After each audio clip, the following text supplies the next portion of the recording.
share that. Trying to see. I was thinking so because I want my plan was to make a flyer, but I discovered that over time when I check your YouTube and I check your page, I saw that you are someone that does not really like your picture out there. I think so. Am I That's right? correct. That's correct. I see. So, except for very, strict cases, that's when I just. So Yes. no, normally I don't share that. So just if you want to have a video chat, of course we can do that. Yeah. So we don't necessarily have to. Is there a way I can join this on the system? If I go to your channel, right? You can't So I join just too. no, I mean not the live now. So what others will be watching? So that's what I want to Okay, see. okay, okay, okay, okay. Okay, okay, yeah. So let me just go to this. Uh, Hi guys, welcome. I can't see the person now. Please just drop a comment in the comment section as you are joining. Uh, yeah, let me also just send the notification online. Welcome, guys.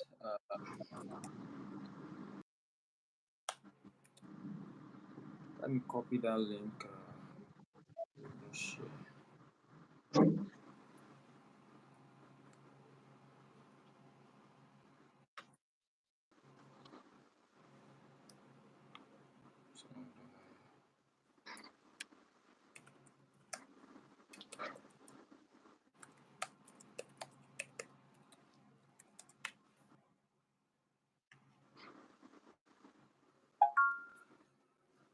Okay.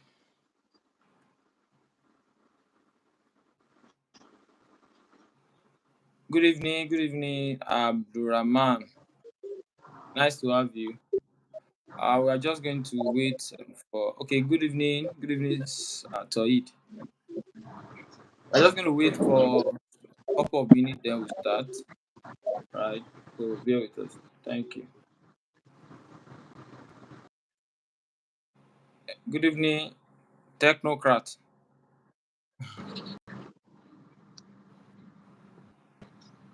Let me just quickly notify some.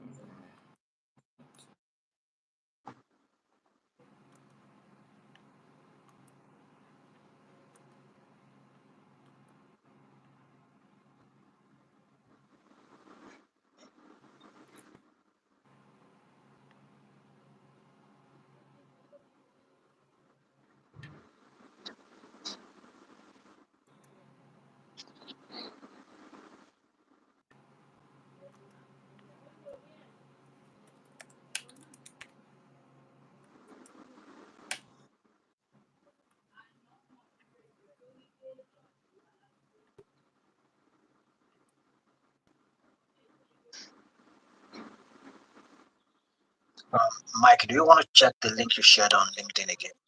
It looks Yeah. like So the. yeah, I discovered it's just is meant for only you. So I'm sharing another one now. Thank you so much. Okay, okay. Yeah.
Okay, so the link that participant would use, is that what you mean?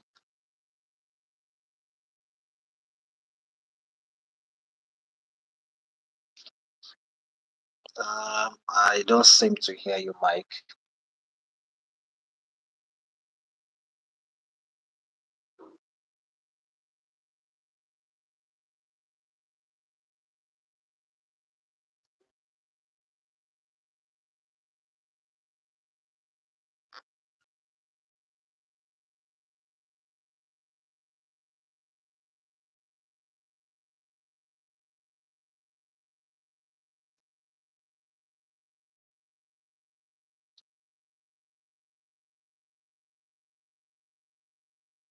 All right, so welcome, guys. As you join the call, you could leave us a message on the chat. Mike, it seems your internet is not stable.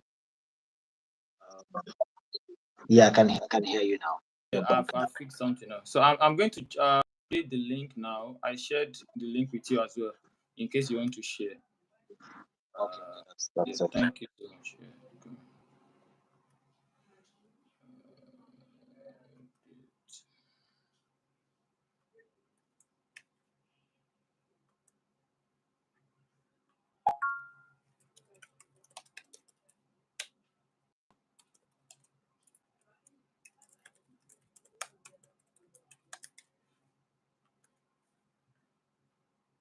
Okay, I just shared with everyone now. I think they should get it. Okay, okay. So let's just start so that we don't. All right. Good evening, everyone. I think people should get it now. So good evening, everyone. I hope if you can hear me, just drop a comment that is clear, that it's sharp. Let's be sure we can hear ourselves. All right. With me here, I have a veteran in the game. Um, a someone very known in terms of is a senior BI specialist. He has been in the game for quite a long time, and he understands what guides the build creation of dashboards, reporting, what are the nitty gritties, what are the things you need to add to make sure you are building something scalable and something that businesses can share. So his name is Mushin. I hope I'm correct. Yeah. So Muslim, Muslim. Musin. Okay, Musin. Yeah, Okay, thank you Muslim. so much. Yeah, you're welcome. Thank you so Not to much. worry. Yeah. So he's here and he's going to be helping us, guiding us and critiquing all that we've submitted. I know we had over 30 entries, and but we're able to receive only 8 submissions. I want to, yeah, okay. I want to believe maybe because the timeline, but yeah, again, I was expecting at least like 15 submissions, but we had 8. So without wasting much of our time, so we are just going to start with Abu Shitu Abdul Koyim. So I don't know, Mushin, you want to take over? I don't know if you have it open, or you want to say Um, something. yeah, yeah.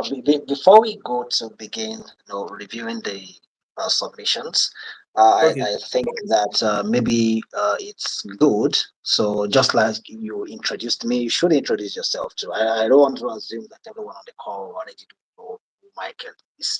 okay, So I think it's fine that you introduce yourself as well, and then maybe we just give a very brief background as to what this challenge is about, why you okay, came up with this okay, challenge, and what we okay. need to achieve, really. Yeah. Thank you so much. Thank you so much. Thank you so much. I think it's also going to involve that you also come in and just tell us a bit about you. It's just so that they also hear from the horse's mouth. So my name is Okay. Michael Adieye.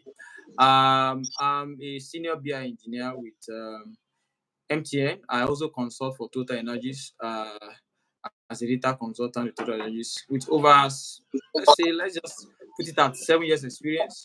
In total, about 8 years, but in the data field, let's say 7 years experience, right? Um, a lot of work that's been done. I've trained, a lot of things. So I don't just want to. I want us to get deep dive into the program, and you get to know that we are here. We are experienced, and we are not just here to cajole you. We know the game, at least, yeah, to a very appreciable extent. So, and I want to bet you that you are going to get the best of reviews from what you've submitted so far. All right. So, and then the challenge, I just believe, yes, I think Mushin posted something like 2 weeks ago. He said he worked on the dashboard. I think within 4 5, I think some few hours, yeah, that he worked on the dashboard, and he was telling the audience that it's not just about building something sophisticated. It's not just about this is nice, there are backgrounds, there are great backgrounds. No, it's not just about that. It's about communicating information, giving value, all right, giving business insight.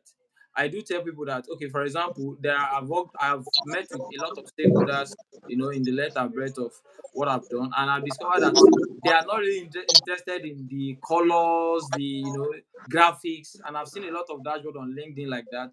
So it's not just about that. Does that dashboard bring in value? Can a business make informed decision from that dashboard? And that is very critical. So, and that was one of the reasons I set up this and say, okay, let's even have a session where we get entries from data interns, data enthusiasts, and anyone interested in things like this. Let's just set up something like that. This is not just going to be the first. This is not going to be the last. We are still going to have a lot of them in sessions. Just to encourage uh, data people, because I've received, even from the ones we organize, I've received a lot of mails that thank you so much. I've been looking for something that can challenge me. And then again, one other thing that really sponsored this thought was because I discovered that people are just going to Kaggle. People just go to Kaggle and just get one data and then build that. People just go to different data sites, and just build. So I said, I discovered that what has really given me edge so far in my data progression is building from real life data. All right, because from what's it called now? From the data you download from Cargo and all of these sites, most of them they are already clean.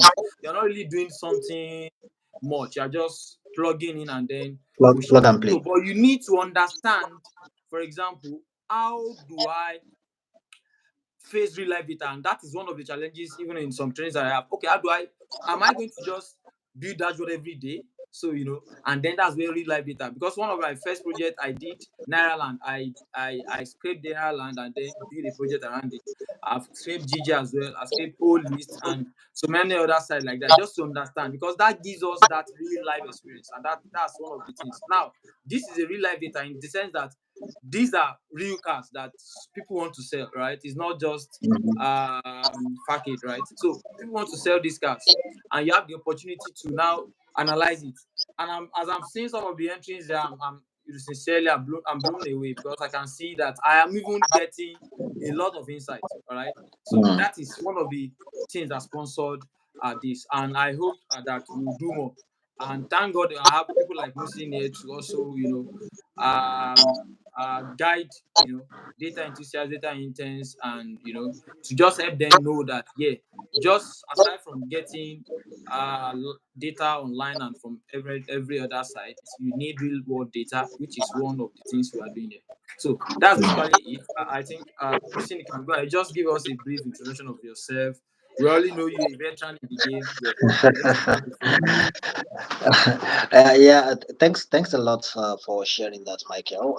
It's really a good initiative. So when I saw it at first, because for people that do this, I'm not so sure if we have people in Nigeria who sponsor something like this. I know that when there are events, there's usually an hackathon, one or the other, that is tied to some Mm, of the events. But when there mm, are no events like this, and mm, somebody is coming up with an initiative like this to say, okay, mm, let's have people, participate in a challenge, and they win something. So it's really a laudable one. So I want to, on behalf of the community, appreciate you for coming up with something like this, because Thank you so much. it's, regardless of, putting aside the monetary benefits that would eventually get to participants, a lot of them will be able to go home with some level of knowledge to say, okay, these are Exactly. best practices, these are Exactly. what you should look out for, or these are the Mm, ways you should plan out something like this where you want to have it just like this.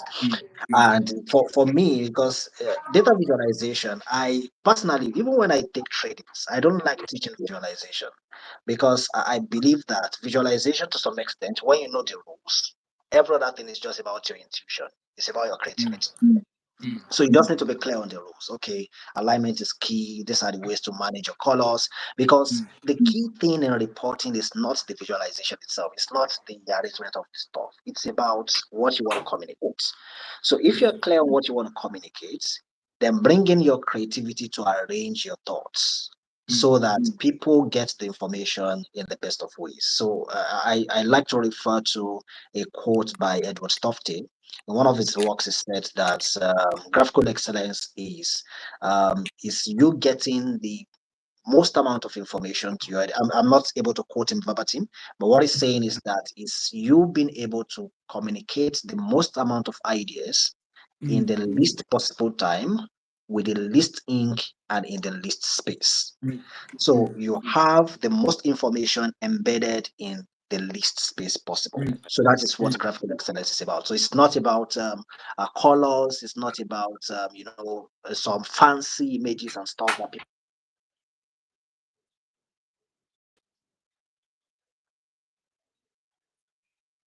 wanted to skip the introduction part, because I know you've done that. It's probably not necessarily necessary for me to repeat that. Anyways, hope you would permit that, Michael. Maybe we just go on to to start our review now. So if that's fine. Okay, okay. So for those joining again, I think you know heroes don't want to announce themselves. So this is Hussein, and I've so far, let me just give us a background of how I got to know him. I know he doesn't even know. There is no on his YouTube page. There is nothing like you can't even find his picture. Even on LinkedIn, there's no picture. You can't. I said, who is this guy? I checked this YouTube page and I checked the content and I saw that these are very very good content. And because I love people that give out good content, right? I'm a teacher myself, and I know that people that can break down complex thoughts, right? Data can be so cumbersome sometimes. So, but you find people that can. There are a lot. I have a lot of friends that are very good. Very, when I say very good, but I've discovered that it's only very few that can break down complex thoughts into actionable, that people that are starting out can, grab and understand. So, and I checked the content on YouTube and I discovered, no, wow, this man is great. Then I kept on following him. I saw that, oh, these are very great content. This man, I was just wondering, why is this man not putting his face? I said, there must be there must be a reason. So I didn't really want to go into that. So yeah, so here you have Lucien. He's a great guy, a very very versatile guy, and I can bet you that you are going to learn a lot tonight. All right, so I think we can just get started. We can just give him a clap innovation in the comment section. He deserves it. Yeah. Thank you so much. Thanks a lot for that. That's Yeah. something. Thank you very much for that, Michael. Thank you so Okay, so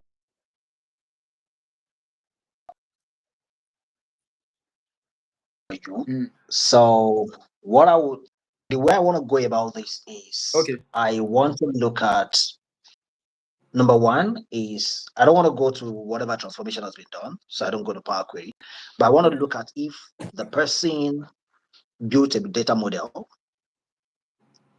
number one, and Mm, then we'll look at the insights I would be able to pick from here, and as well if there will be some just some general reviews on what the mm, person has done. mm. So that's Sorry, just 1 minute, please. So, I didn't just to add to those reviews. I forgot to share. So one of them is they are supposed to create three additional. calculated columns. One is the color of the car, the year of the car, and then the a Okay. price range, right? Categorized price Okay. range, color of the car, the year of the Mhm. car, and the price range. So, and then they should Okay. get creative, and then the level of insight you can draw from it, and then yeah, I think that's basically it. Yeah. So then, of course, the Okay. colors and all of that things. Yeah. Thank you. Okay.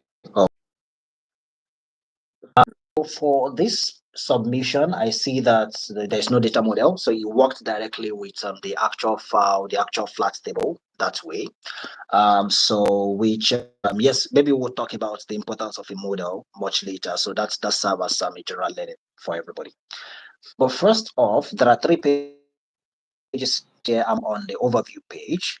I like the fact that he has here the aim of the project, sort of. So where he detailed, okay, optimize sales of car, blah blah blah. It's just an information that would assist the user to understand what do we want to achieve with this. So when I go through this, what are some of the things that probably I would have been able to pick out from this particular report? So that's a good one. Like the fact that there are some summaries here for top selling car companies. But while I look at card in the middle, so which talks about the total cars sold, what I'm expecting is that I'm having the feeling that this number is not correct. For total cars sold, it's 156. So because time, if you look at the cards that are at the bottom, there's another card for total cars sold, which is 3,998. Exactly. So it means that something is pretty off with what is at the center here. So maybe the kind of calculation maybe was a distinct count or something. Something is off there. Mm. So, but yeah, the arrangement here is not bad, but it could be improved on based on the alignment of things here. But Mm. the other thing here is the actual logos that were used. I'm guessing where some logos gotten from Google, Mm. and also in the bid to reduce the size of the logo, started the actual resolution of the images there. That's So you see the Hyundai logo is sort of now this is not the way Hyundai would like it. So sort of so that distortion is something that some people actually take very seriously. mm. So, and again, I it's agree. when you want to reduce the size of images, it's always sense the actual resolution. So it's the aspect ratio is still maintained, but just goes in to reduce the size and not distort it. So, and maybe it would have been nicer if the background of the images sort of blends with the background of the report. I agree. So the images don't just put themselves out there and just stand, aloof and not with the background. Mm. But all good here. So the cards at the bottom, I see some icons there. Maybe the icons would have been better pronounced if they are not black. Black. Maybe something ash color, not fully white or something off white. Maybe would have been much better there. So, but overall, I think I like the summary that we have on this page. Even though I don't, I probably would have preferred that we don't just have just single numbers without some level of comparison to those numbers. So now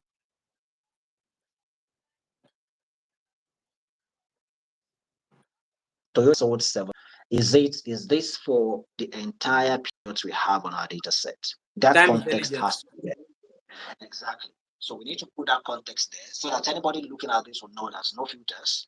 So this is for the entire period. But again, maybe it will now be interesting to now see that in the most recent period, 2024, how many did Toyota sell? So, or we say that in the last 5 years, how many did Toyota sell? And we have that there. So that will bring some level of analytics to say that okay, what is the proportion of what is sold in the last 5 years as against what they have been selling in the last maybe 50 years, for example. You are So, still on but the first so page, that right? yes, I'm still on the first page. So, but I think I should leave the first page now, so I don't spend the entire time on this. So I'll go on to car sales dashboard now. That's the next page. So here on this page, I like the alignment, I like the arrangement of the charts here.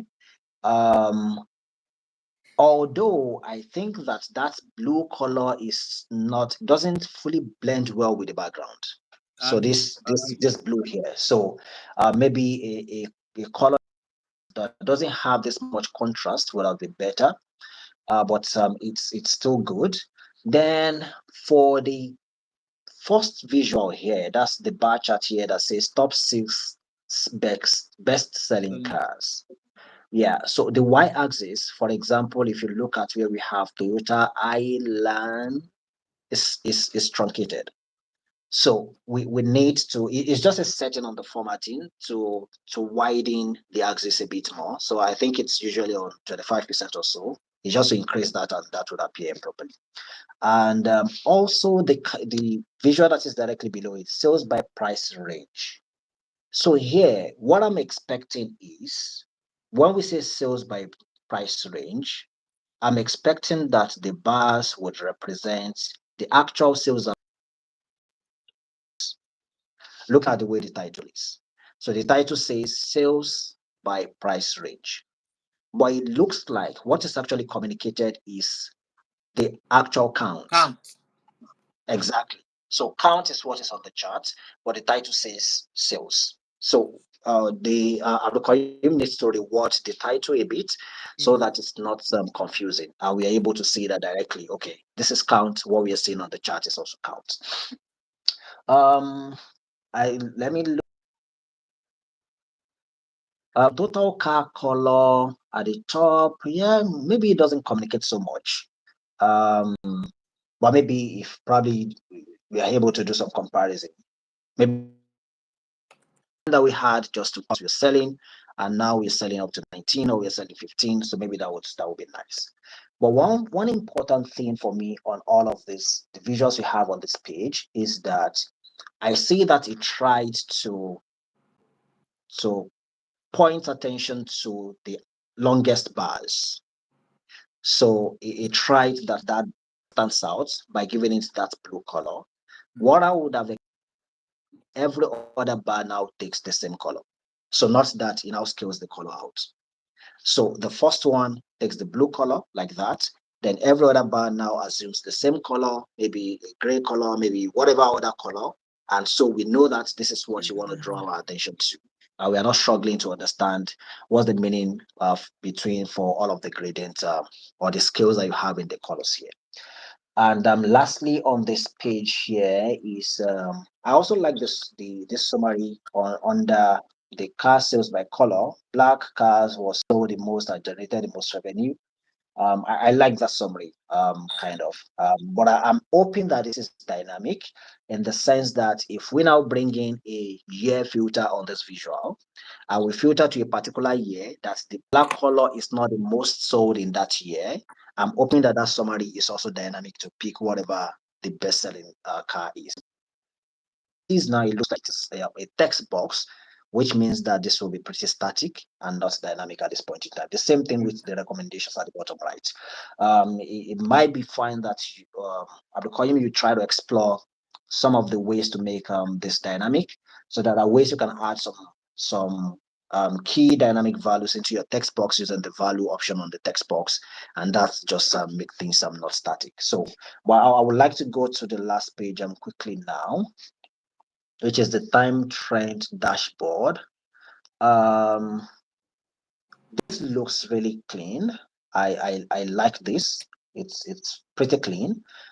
So, but like I said, with the okay, so starting with the car sales by year, for example, yeah, I say that there is a line at the top, a static line, which sort of marks the maximum, the peak point. Maybe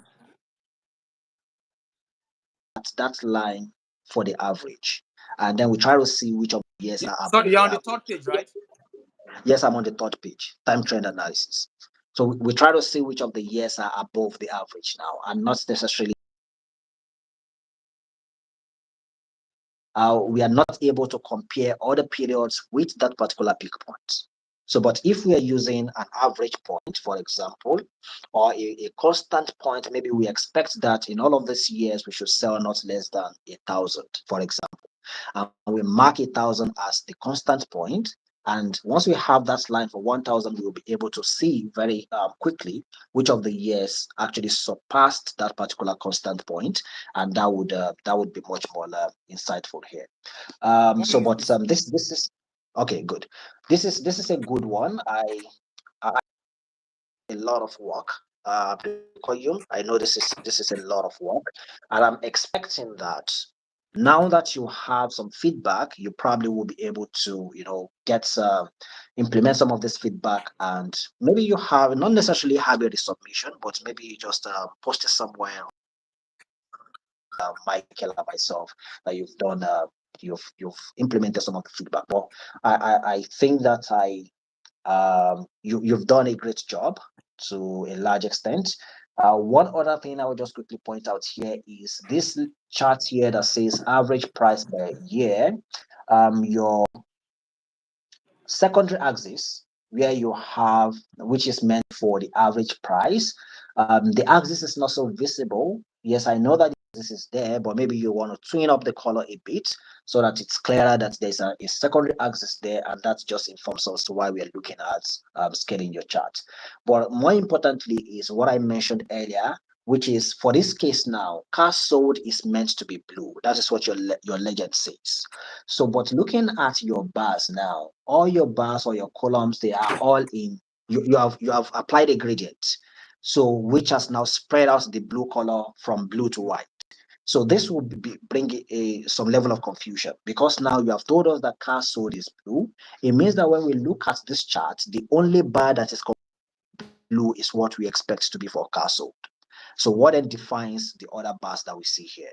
So what you probably want to do is, don't this is not a place to use the scaling, the conditional formatting scaling, so that you don't get to confuse people. If this were to be on a table, maybe that scaling would have been good, so that we are able to spot the highest first before we go to see the lowest numbers there. But in all, I think this is a good submission. Well done, Abdul. Thank you. That was so. Exquisite. That was. I don't know. Shitu, are you here? If you just drop a comment, I would have loved that you listen. That was so much of knowledge poured out, right? Yeah, I can see that Chidra is saying it would be nice for us to see the dashboard you are reviewing. Sorry, for now, currently, YouTube does not allow for more than two participants, and you can only hold such sessions like this on phone, right? That's why. But there are other workarounds which will be corrected. So I'm trying to also share. Let me see if I'm going to share if I'm able to do that. But if he's here, if you are here, Shitu, I want just to just you can just if you can just signify. But if you are not here, so at least I want to believe others have gained. So I'm just going to add one few things, and he has mentioned it really. Okay, yeah, he has mentioned it really. Time intelligence, because he was talking about time trend dashboard, right? Time intelligence is very important in anything you are doing, and that's where I think modeling comes in as well. You'll be able to use that your calendar table to connect to your main data, and then you'll be able to speak to your data. Year on year growth, month on month. You want to see comparison. Okay, in July, how many entries? In August, how many entries? It won't just be static. We don't know how many entries in July. Year on year, are we having increase? Which is very very important. I think data interns or data analysts should learn this. Very important, because a lot you see that even on your New York Stock Exchange, everywhere in the world, people want to see the trend. Okay, are we growing month on month? Are we growing year on year? Which is very important, which is very very vital. And coupled with what he has also mentioned, please and please, guys, is very key that we'll take time intelligence very seriously. And like he has said, data modeling very important, because now you're able to speak more. Um, Using time intelligence, you'll be able to calculate. Yeah, yeah, where and on that third page where you have that time trend now, you'll be able to do more with that. But I want to believe with if it's not here, others that are here, I want to believe you've caught something from the review from Musin, right? so that Yeah, because and I think okay, go it's ahead. dropped a chart. It dropped something on the chart. He said it's here. I want to believe. So Supreme Olayinka, he said, yes, I am. Maybe that's shit. Okay, is that she too? Okay, maybe that's she too. I want to, okay, let's just believe that's she too. All right. You can just say yes, I am she too, so that we know you are the one. All right. Okay, I think okay, great. Okay, she too has this. So maybe when we are announcing, I'm not able to share those screenshots, but when we announce the top three, we'll also share like a screenshot of each, right? I'm saying, I think I'm correct, right? Mm-hmm. So that we share a screenshot of Yeah. each one, so that you can see that, yeah, for two pictures we have done justice to the top three guys. All right. So I think Mm-hmm. we can move to the Yeah. next person. Uh, Yeah. who do you have on your next list, right? Who do you have on your next? Um, so here I see Abdul Rahman Olaniyan, I think. Okay, we can go with him then. Yeah. Okay. Okay. Okay. So first off, I think this person meant to write Abdul Rahman or Rayman. That's what I see here. But I'll just call you Olaniyan. So I see a data model here, which is pretty good. Um, especially for the dim dates. I was expecting that this will be fleshed out a bit more so that we have more dimensions for dates, not just the year.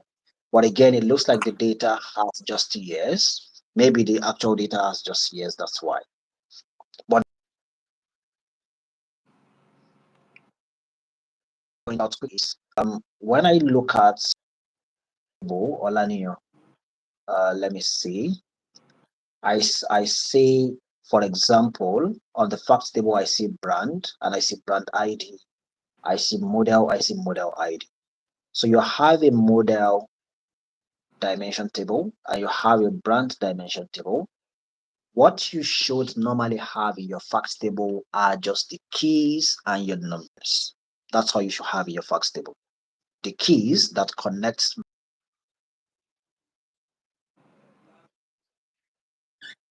the column that holds your numbers. That's how you should have. So now that you have brand alongside brand ID in your fact table, the same redundancy you were trying to eliminate, you brought it back in. So now you brought in back the brand column, which sort of introduced redundancy again into your fact table. So you should not have that. You should only have brand ID for this case and model ID alone in your fact table, while your model and the brand should sit back in your dimension table. So I'll go to play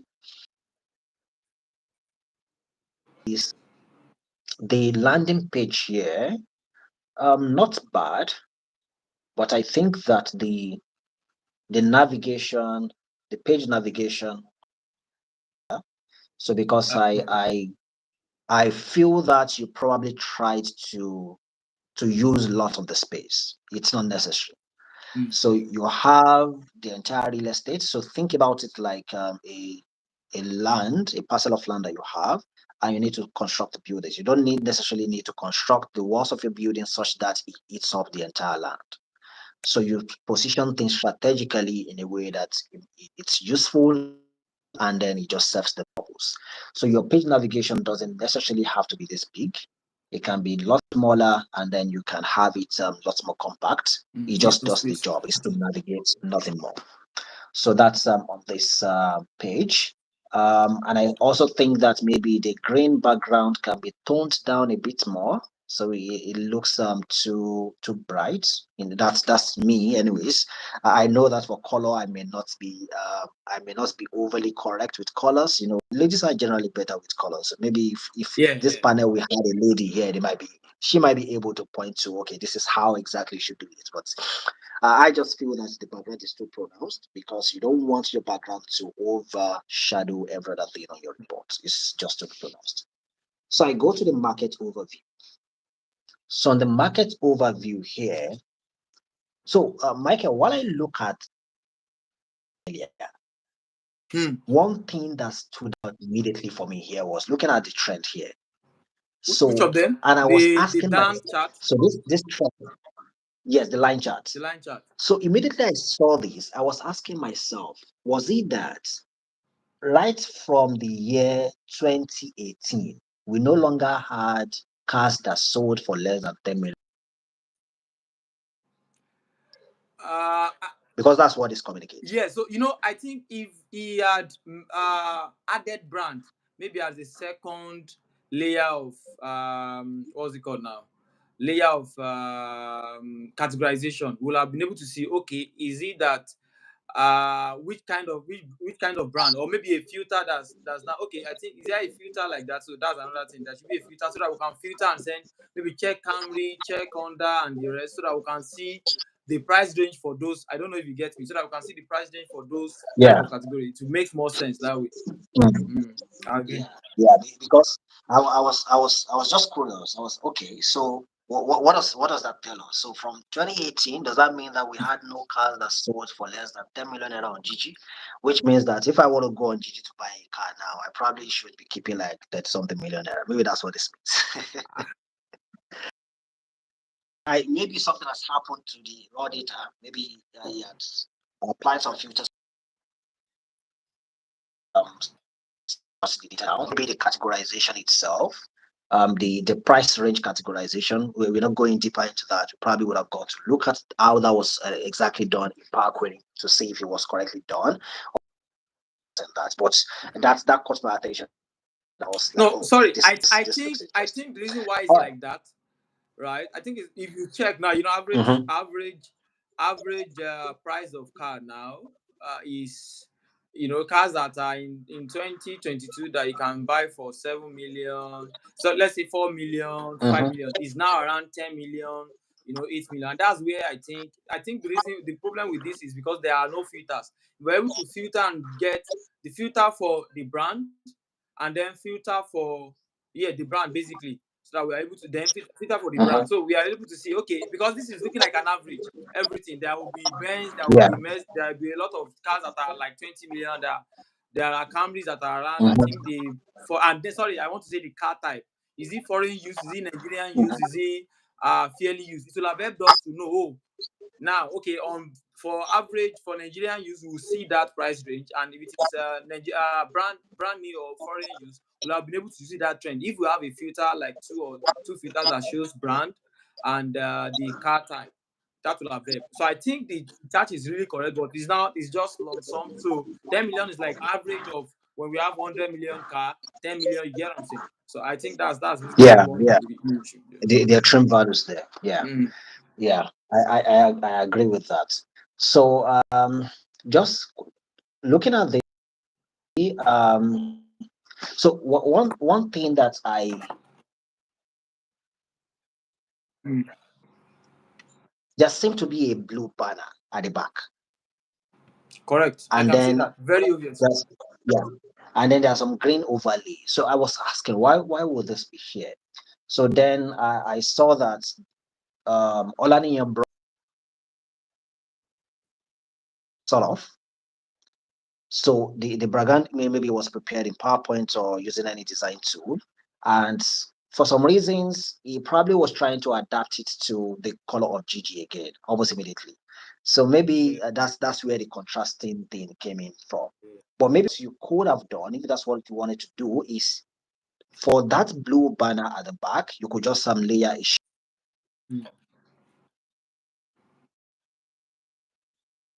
itself. So if you still want to have that as the background, and again, I used to have background built in outside of Power BI before now, but I stopped it recently I because stopped I it too. felt like Sincerely, I it's not stopped it too. necessary. There is no It's such. it's not necessary. So everything you want to do, you can do it in Power BI, Exactly, make it simple. exactly, It just does the work. exactly.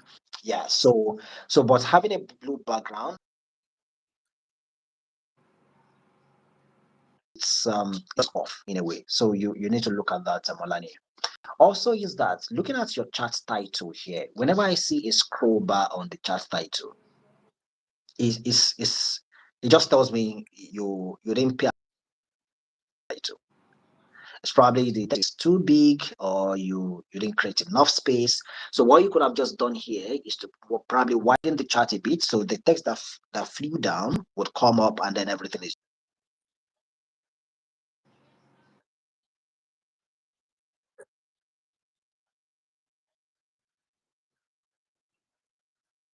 deviation. So model price deviation.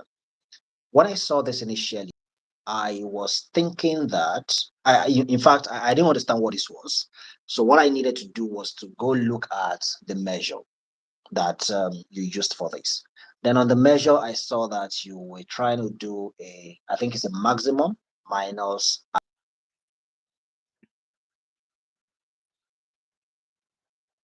significance. Maybe what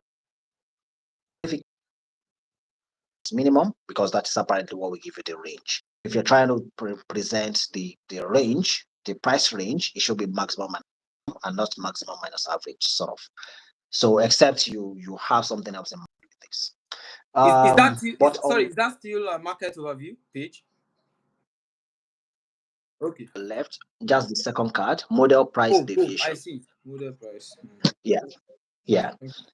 So then for the other visuals here, I think they are good, not bad. But for car count by model, that is the column chart to the top right. One thing I would have said about this is because if you look at the way the x-axis is, it looks like some names are just shrinked because you don't have enough space. Maybe what you could have done here is you may need to rearrange your chart a bit and turn this into a bar chart so that the names are this way and not the way they are at the moment. So because the goal is you don't want to stress your audience while they're trying to read your chart. You don't want to stress them. So let them see things very, and then they are able to just look at your numbers clearly too. So the same thing is applicable to the max car price by brand, because if you add maybe one extra item go into this chart, the chart labels, that's the x-axis labels, will become um, vertical completely. So because then you do not have enough space anymore, and then things will just become vertical. So this way you can turn that into a bar chart as well, and then you just arrange your charts as they are here. But I think this is not bad as well. I like the fact that especially for the visuals, they are well laid out. Yeah. So then they seem to be neatly aligned as well. So that's a good one. But the slicer at the top, yeah, maybe we could have much more slicers here, other than just looking at the slicer for color. Maybe there may be some other categories you could also want us to slice by, especially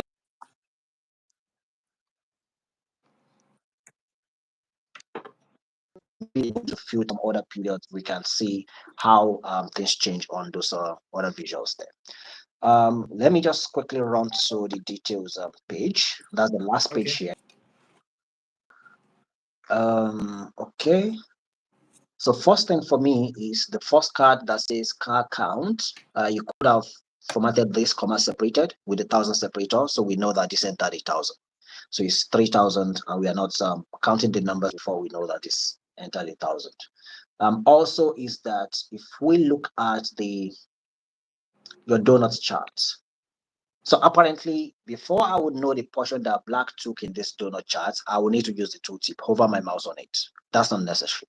So you can add a data label, sort of the details. It's called the details for this. Details. Yeah. So just include that, yeah, for the actual number there, or maybe the percentage, so that we know that okay, black took 45% and white this percent and gray this. So we don't want to leave our people to. The goal is not to stress people. So because maybe we'll talk about that later, but Very important. so Yeah. Much later. Very important. yeah. And then the same thing is applicable to the chart you have below. You could have actually added a data label as well here. So when we are looking at each of the portions of the bars, we are able to see immediately this is 20%, this is 50%, this is 10%. So that you need to take off the x-axis because that would be completely useless. Um, yeah, this is not bad. So, but the brand slicer that is to the right, I feel that might not be the best place to put it because it just may mean that that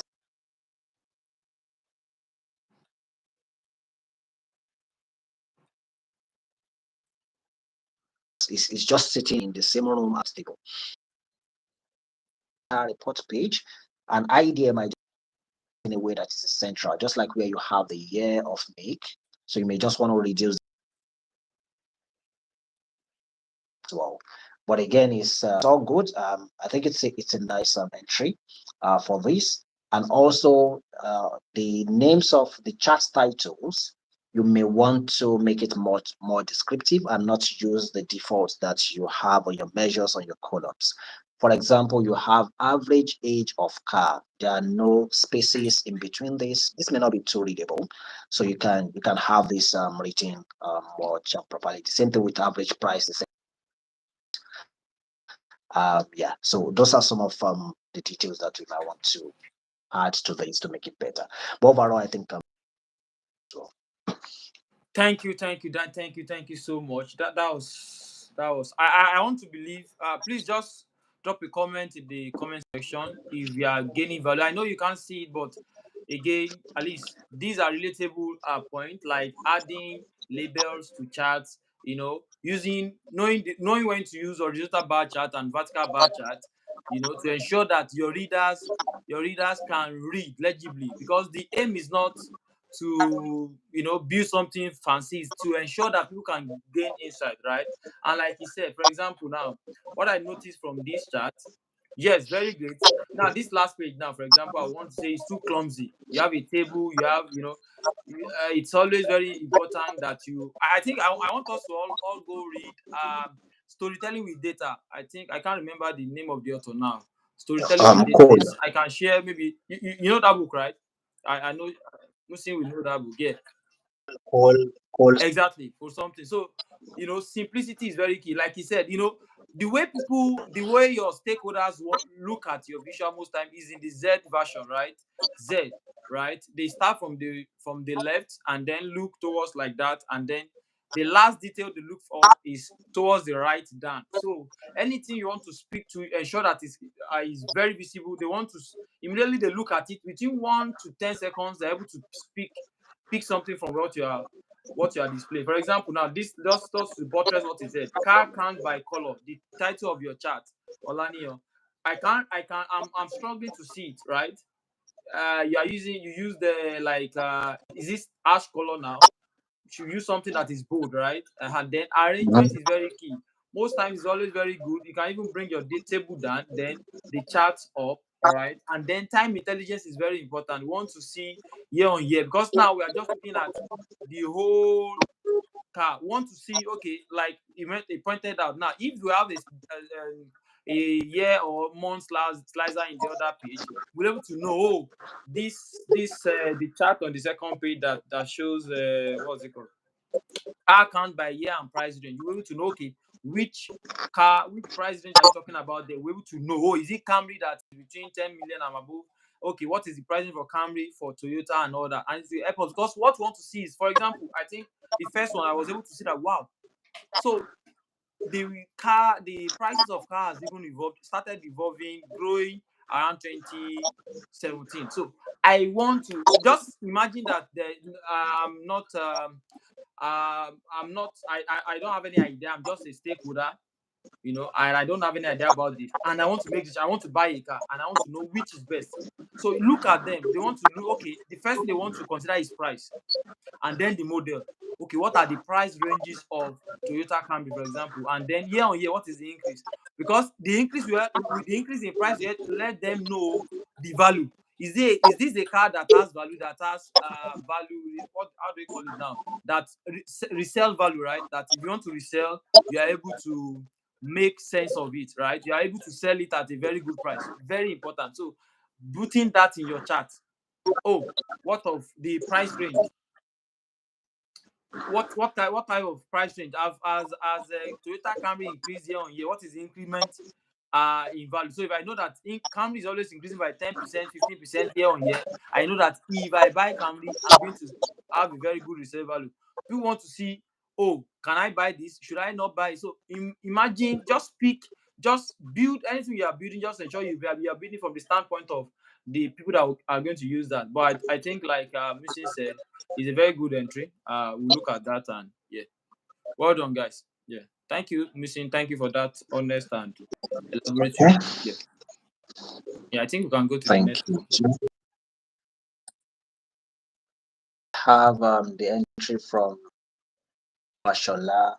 So that's what I Yeah, have here. Samuel is here. Samuel. I can see him. Samuel. Okay, is Samuel on this Yes. call? Okay, Samuel. Okay, you said hello. Okay, good. Okay, so I like the alignment. It's things are properly aligned here, even though I feel that it could be better in a way. So I know that this is debatable. For me, when I have cards, charts generally have,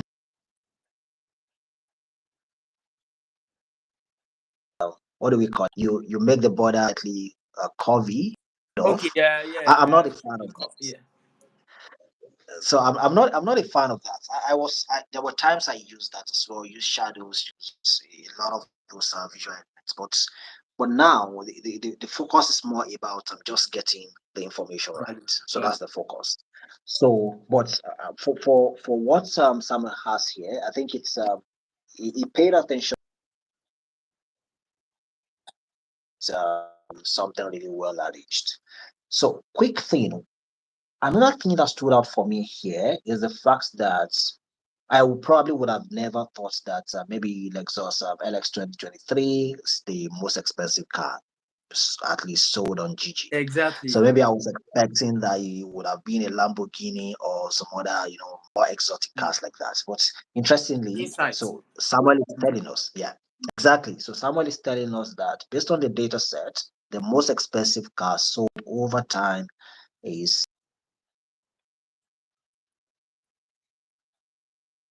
as well, carry. That gives us some hope. Those of us that we are earning very little, we can go buy carry and then so but again, those are key information that might be useful. So you're looking at the chart, and when I try to filter by brand, see that that's interactive. So when I selected Acura now, I know that if I'm looking at Acura brand, Samuel, are you here? Please just drop an emoji if you are here, please. Sorry. Yeah. so that's interactivity there. I think makes a lot of sense. So which means that if a user is considering a specific brand, I just need to select that brand, see what is most expensive, see what is the least expensive, and I can make a decision. I want to go for the least expensive. So that makes a lot of sense. And then so like I mentioned to, I think that was Olaniyan on his report. So when you have numbers, especially all numbers, you want to format them in a way that they are much more readable. So especially maybe using a thousand separator, or if you want to just format it at 3K or three, just something that we don't need to read the entire digits before we know what number we are looking at.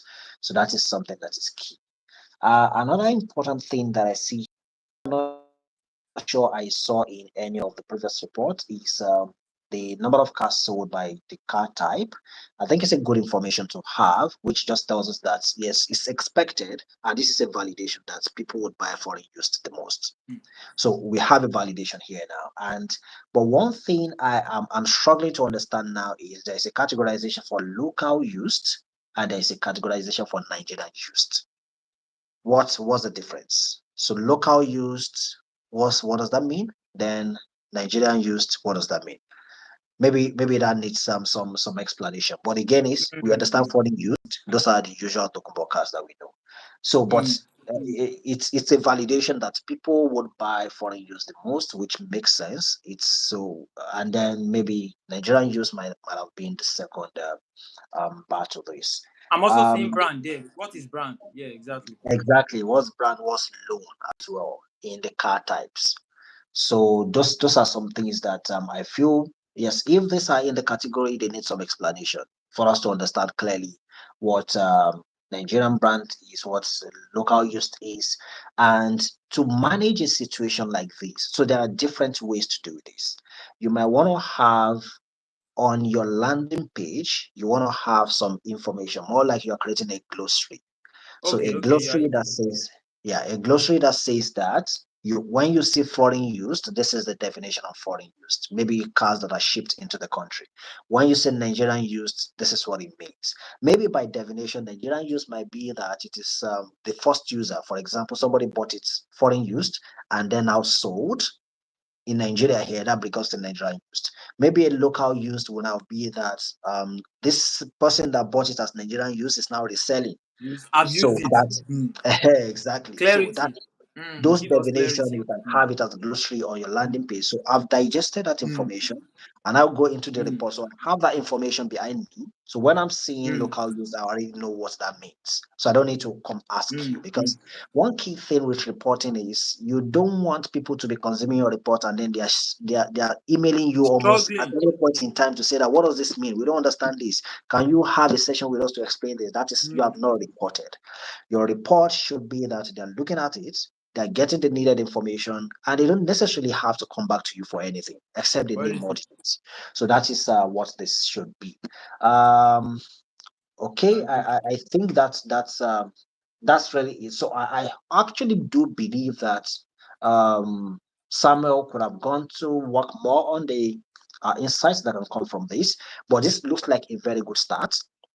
I believe if he pays attention to this again, maybe you will be able to get more pages out of this that would communicate some more insight. But one thing that I think that you need to pay attention to very well is the fact that you have a page two that is pretty not part of your report page. You have a second page here. It looks like a rough page. It looks like a rough work page.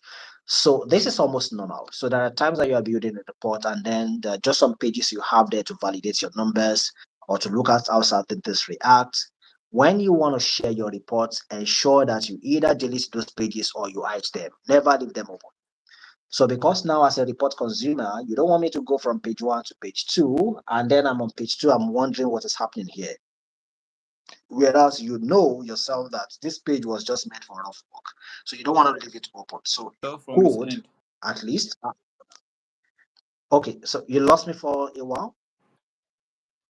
Yeah, yeah, yeah. But it's clear. It's back now. Yeah, thank Okay, you. so your page two, which is not part of what you want your users to consume, you can have that hidden or deleted outrightly before you share your report. Never make the error of leaving that open, because what you don't want them to see, you don't want them to view it at all. If anybody comes in here, this might be what somebody will pick on and say that no, this page, why is this page is scanty, there are no reports on this page, blah blah blah. You just get yourself into some unnecessary conversation. So but Mm. overall, I think that this is good. But Samuel, you did have a model here, you did not come up with a model.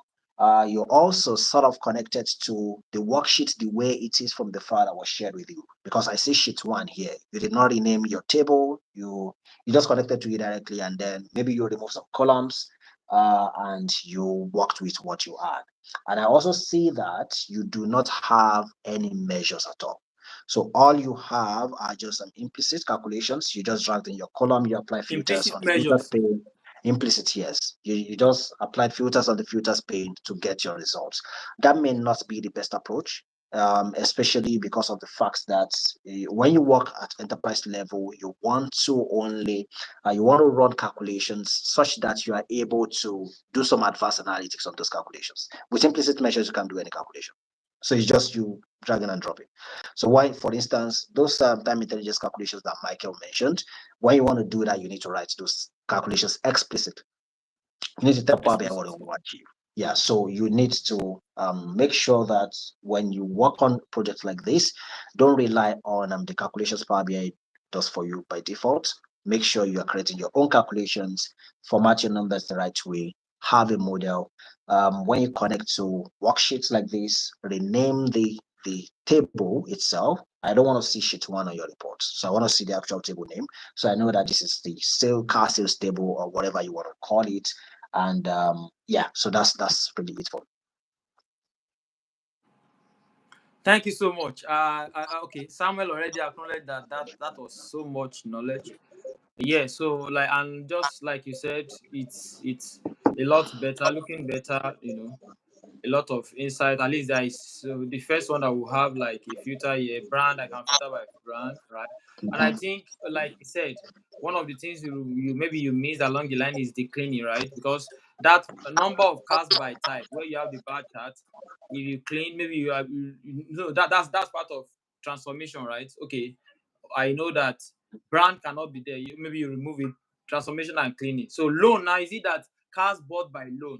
Let ensure that it's clear so that people, like he said, they don't have to call you and say, okay, what does this mean, right? The use of color for me, like he said, I think simple enough, right? And then time intelligence again. Time intelligence. I want to see, for example, because now I'm just looking at all the cars. Oh, I know that, oh, Cario, that's a very good insight. I know that if I want cheap cars, I can go for Cario. If I want expensive car, LX. But again, I'm confused here now because on the first chart, top 10 brands by total cost price, I'm seeing Mercedes Benz as top, the number one here. But on the card, I'm seeing Lexus as the most expensive. I think that is Mm. also conflicting. So, which, if we are, if, or are you saying, yeah, guys, if Mercedes Benz is the top 10 now, number one, yeah, we should be seeing maybe a Mercedes brand as the most expensive. I think you want to also check that, right? Then time intelligence, very key. I think one of the things, if you are not taking, in addition to what you've taken home, glossaries like Musin said, time intelligence is very key, because every business want to make money. Ensure that, just know at the back of your mind that every businesses want to make money. So, and a business that wants to make money, how do they make money? They make money by trend, by knowing, okay, year on year, if you are just showing me I made 10 million this year or 100 billion, that's a good money. But compared to some companies, you are making a loss. So, so ensure Mhm. that time intelligence is that, am I growing? 5 years ago, have I grown? 2 years ago, have I grown? Last month to this month, that is what your CEO, they want to check. So please, let's take time intelligence very seriously. I think, yeah, just the little I was going to add to what Musina said. Thank you so much, Musin, once again. I want to believe people here So, are grabbing a lot. Please engage. Let us know that you are getting something, right? Just drop a comment in the comment section.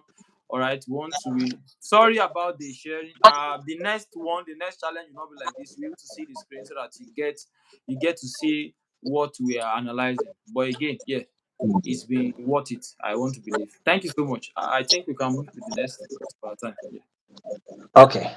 So I have Ayomikun. Ayomikun, that's the one I have here now. Okay. Yeah. So Ayomikun, yeah, single page. Um, for the charts that we have at the from the middle downwards, I think they are properly aligned to a large Mm. extent, which is something I like. And but I want to speak to number one, the background. The background is just too toned out. So the green background is too way too, which sort of is dragging the viewer's attention off the charts themselves. So now I'm trying to look at the charts at the same time the background is pulling me. So that is something we need to you need to be wary of, kind of. So background colors, yes, I think that white backgrounds are excellent, really. White background, leaving it plain, it's excellent. But if you want to have a color on the background, it shouldn't be something that would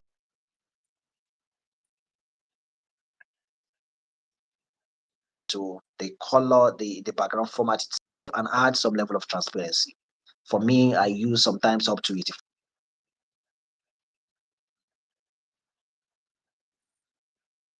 People know that you are not using a plain white background. The default in Power BI, you have a color there, but it's not something that is too pronounced. So that's something that is key. Also, is that when you look at the chart that says color of vehicles, one rule, you may not be communicating well if you're using a donut or a pie chart. So here we have quite a number of colors, especially when you look at the items like burgundy, which has just 48. I see matte black, which has 8. I see ivory, which has 3, all strengths together. And you struggle to figure which color is that. Maybe this chart would have been better presented if you're using a column chart or a bar chart. It probably would have been much better than the donut you have here. The same thing with the vehicle brands by price range. So when I saw vehicle brand by price range, I was expecting to see an actual price range. Okay, so but what I see here looks like, because when I hover my mouse on this, it tells me you are counting the price range. So which sort of it's not communicating anything to me in a way. So because now, if you're counting the price range, what's I'm looking at Toyota Camry now, I see 426. What price ranges are in here that made the 426? How did you count it? So what this will say is probably you're just counting the transaction that happened. So you're not necessarily counting any price range, because you can't actually count price range. Price range is meant to be a category that you want to report by. So maybe you're looking at price ranges, you're seeing looking at the number of cars that we sold within each of the price ranges, or you are looking at the average prices within each of the price ranges, or you are looking at the total we made in each of the price ranges. So your price range is meant to be a category, and then you are reporting your numbers by the price range. So not this. So this as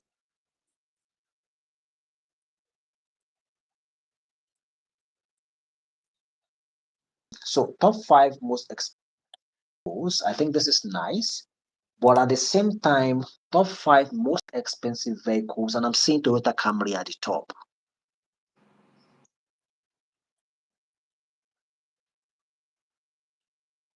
The data set looks like. Okay, I don't know what the composition. That But that as soon already as I puts see you off. exactly, this can be correct. So top five vehicles, and I'm saying Toyota Camry. It's not possible. So that is it's probably that you are doing a sale, total sale, something like that's what's elevated Toyota Camry to be at the top of the bar, but not necessarily Most the expensive. how expensive they Mm. are. So you need to look at that. And one important thing on this chart again is the fact that take it as a rule. Whenever you have a data label, you don't need the axis again. You have a data label here, you shouldn't retain the x-axis. The x-axis becomes a clutter. You take it out, retain.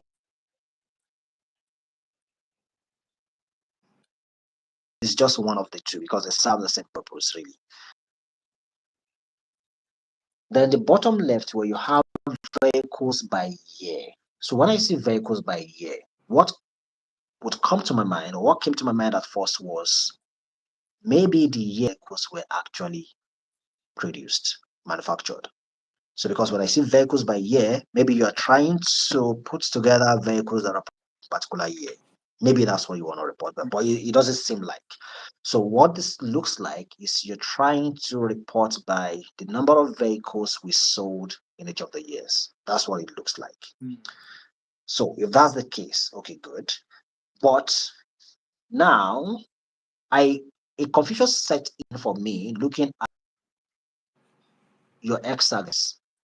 I see 2013, then I see 2015, then I see 2010, I see 2008. If I have a particular year that I want to look at the number for, I will have to read your entire axis before I know where that year is. So this is not meant to be. So it's you. The charts actually forced you to be this way because your chart is sorted by the number in descending order. So that's what distorted your axis. Whenever you have a chart that is that is visualizing a time period,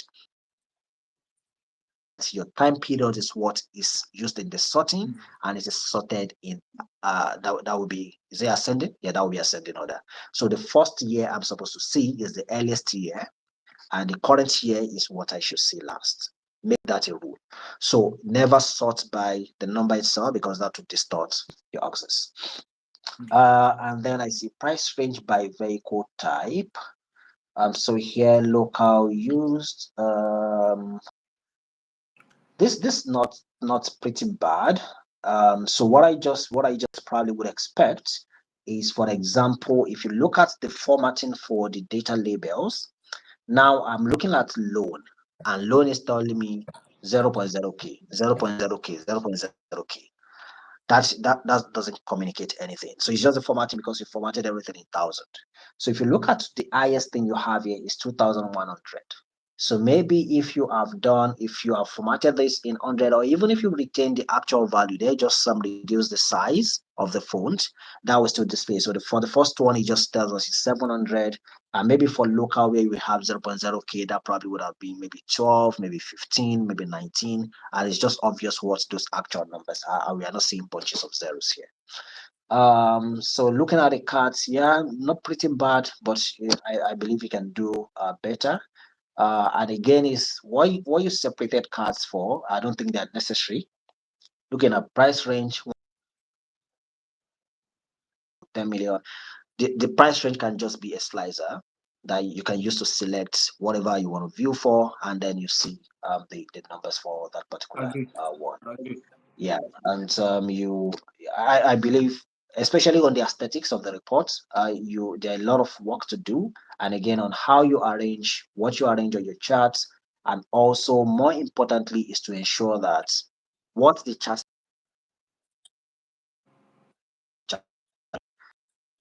there should never be a conflict there.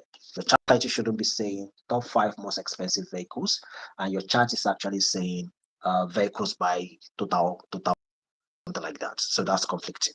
So that's pretty much about it here. I like the fact that you have a measure table. I like that. So one key thing for you to be well organized, you need when you have all your measures created, it's fine that you have it all grouped in a table. And maybe you even want to create folders if you have too many measures. You want to now create folders for measures that are related to sales, measures that are related to quantity, so that things are well organized that way. But I like that fact that you have a measures table, but you do not have a data model, so which is something we still will discuss later. But overall, this is a good one, and I believe that for some of the things that the review points, you'll be able to implement them, and we get a better entry next time. Thank you so much. Thank you so much. Thank you so much. And I think I want to just add that sincerely, we should be glad. Yes, I know there are a lot of videos around, there are a lot of resources around, but expert knowledge like this are very hard to come by. And I know what I'm saying that. You know, a lot of things you were saying now, it was over the years, all after falling, rising, that I got to learn them. But sincerely, if you can grab this, if you can really grab some of the points here, you will really be glad you did, because it's not just about the cash now, but now about building something that people can see. You know, like yeah, I said everything on this. I don't even have, because a lot of work to be done in terms of visual. Because for example, now and now this is where you see where building something very nice comes into play. Now, as the if I'm a stakeholder now, I'm struggling to even get the visual attracted to me. So sometimes they won't even want to go further. This thing, I don't think it will make sense. And that's very very important. That you're able to see it within one. It's just like videos, the videos you watch, the YouTube videos and everything. You want to ensure that the first 5 or the first 3 4 minutes, people are able to grab as much information as they can. All right, and Mhm. the same thing applies here. You know, when things are not well arranged, it becomes an issue for your stakeholders. So please take note. You know, and then correctness too. It's not just about correctness. Ensure that the values are correct. For example, like you mentioned the other time, we are seeing Toyota Camry. Toyota Camry cannot be the most expensive car when we have Highlander, Lexus, and the rest. So ensure that you also do data integrity. You know, checking your data to ensure that am I reporting the correct thing? You know, am I reporting what is correct? And then again, colors too. You know, a lot of look at your the what's it called now? The pie chart. A lot of colors around it. The rule of thumb is I would do say that if it is more than 8 to 10, the categories are more than 8 to 10, don't report it. Anything more than 10, don't use pie chart to report it. because it will look so clumsy because of the colors and everything. Just ensure you stop at, if you know you want to report something that is between, let's say, categorical value that is just between 1 to 10. They mean maybe just 10 categories. Then you can use a pie chart. Anything more than that, then use another thing. Maybe you want to just use a table. So there's nothing wrong with displaying your visual with a table. It's very nice. It's very okay to also use a table. So very important. So I wouldn't want to waste much of our time. Please, just, I want to believe we're also noting down some of the things we are getting from this. Yeah. I think we can move to the next person. Is Ayomikun here? If you are here, please just drop a comment. If you are, it's just for us to be sure you are here. Or if not, I think we can just move on to the next person. Thank you so much, Musin, so far. Thank you for your contribution. Okay, I think we can thank move you to the next too. person. Yeah, so I have here Chidera Igbo Igbo JC. JC. Okay. Yeah, so that's Okay. the next one here. So first is I think I like the way the cards are laid out. The way they are placed here. It looks like a creative way to arrange them, and also is the way the other charts are also arranged. That's pretty good. So, but one thing here is if I go here, I see some buttons on the top three brand by total sales, for example. I see the top button and I see the bottom button. But when I click, it's happening. I'm not so sure. Um, so I'm not. Let me just be sure. Okay. Let me see. I'm still trying to open here. So Yeah. Okay. I see that she's trying to create some interactivity between, there's a button, there's an arrow on the price distribution by year, and there are two buttons on the top three brand by total sales, top and bottom. So, but what I'm expecting, for example, is when I click on bottom, I want to see, okay, just a second. I okay. see that something is interacting, but I'm trying to understand that level of interaction. Because the buttons are on a different chart. What is changing is on another chart entirely. Mm. So which is a case of concern for me. So now top and bottom, there are buttons that are placed on the top three brands by total sales. When I click those buttons, what I'm expecting is that that same chart should be affected. The Mm. buttons should be for that same chart, and not that the buttons on this chart cross filters another chart separate from it. So if the buttons were for another chart, the buttons should probably be placed on that chart, except if there is something she was trying to achieve with Mm. this. Mm. Yeah. So then I see for the top five common car make by sales. So this makes sense now, and I think this is what the last person was trying to do as well. Which this is what the person had on their charts with the title of top five most expensive cars. Mm. So this is what they wanted to present, which is top five common car make by sales. So here Toyota Camry came up, which is, I don't think we need data to know that Toyota Camry is probably one of the most selling cars in Nigeria. Of So course. because Yeah. by virtually everywhere you see a make of Camry, just almost everywhere. And then, but funnily, I was expecting that maybe after Toyota Camry, maybe the only reason why Lexus is a bit up on the chart is because it's more expensive than Toyota Corolla. My expectation would have been that if this chart was counting the number of units sold, like the number of cars sold, we Mm. probably would have Camry at the top, and then next to it will be Corolla. or something like that. That's what I'm expecting, because I know that those two car brands are the most on Nigerian roads, if I'm not mistaken. So but I think this makes sense, and I like the fact that this is living on a white background, sort of. There's this blend between the white and the green, Exactly. and It makes yeah, it some pop out, touches pop out. yellows. Yeah.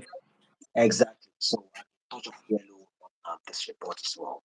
So then I see something on the left side. There is an information icon on the left side, which when I clicked, pops out a text box, sort of. And then this text box gives us a summary of what is happening. This is interesting to see. This is interesting, and then I'm able to close it here.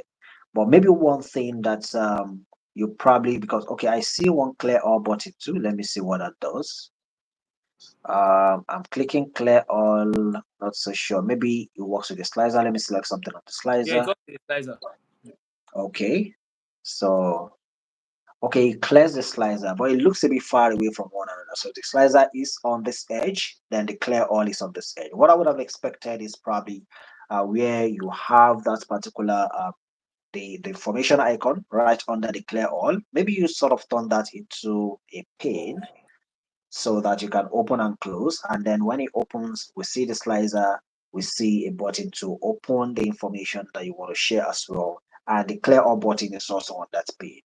So that way you can open everything at once, you can collapse everything at once. And I know that when I select something on the slicer on that pane, I can have the button to clear all right below it. So I don't necessarily need to go through a slicer. And this is super useful when you have lots and lots of slicers. So like on this report, I have 3 slicers for now. You can have all of them on that pane, and you have the clear all button just somewhere below them. But I think this overall is a nice arrangement. Yeah, she's tried to use some bookmarks, some technical things here, which makes a lot of sense. And I just would want to, have a better interaction between the charts. So when I'm clicking top on the top 3 brand by total sales, I want to see the top 3 here, which is, I think that is what it defaults to. But when I click on bottom, I'm expecting that this donut chart now shows the bottom Mm. 3 brands, and at the same time, I want to see that reflect in the chart title. So when I click bottom, I want the chart title to now read bottom 3 brand by total sales. So that should be conditionally formatted so that, or maybe it's you want to use overlay of 2 charts. So you have 2 charts, one shows top, one Mm.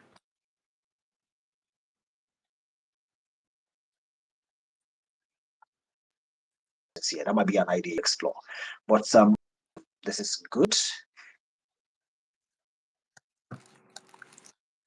And when I look at the chart, there's a correlation between car type and listing.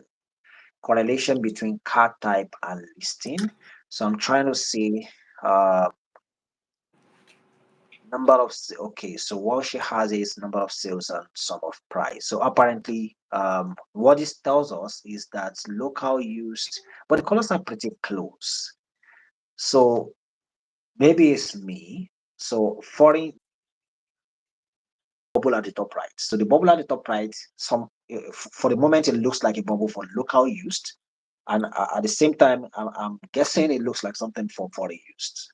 So, except when I hover my mouse on it, so this now tells me it's foreign used. So, anyways, but these are some of the things that you may want to contrast a bit more so that your colors are not too close for it to be confusing. Except you want to gray out everything and then point people's attention to just one of the things here. But overall, I think this is good overall. Um, what I have issues with here would be the summary that you have at the bottom here. The font there looks tiny, kind of.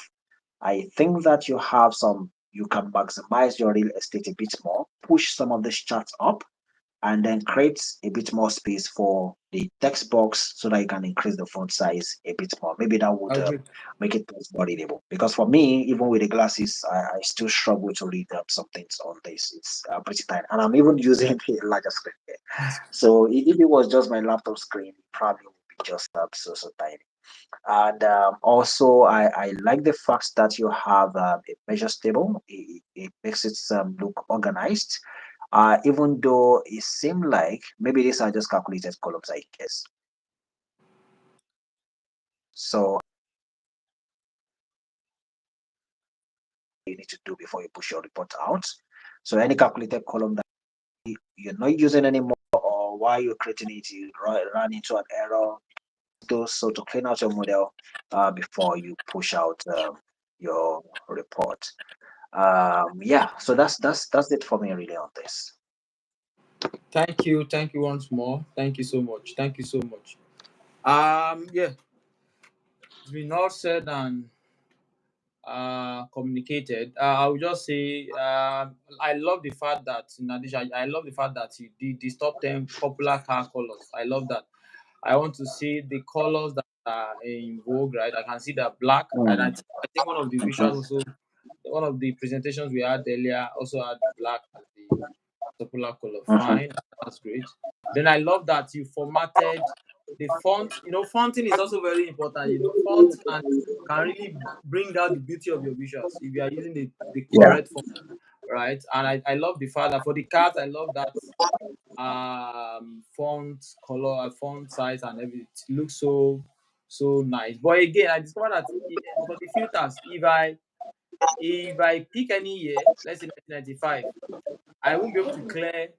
Even though you have clear all filter, at least I should still be able to have that button here to clear. If what if I don't want to clear everything, I just want to clear a particular filter.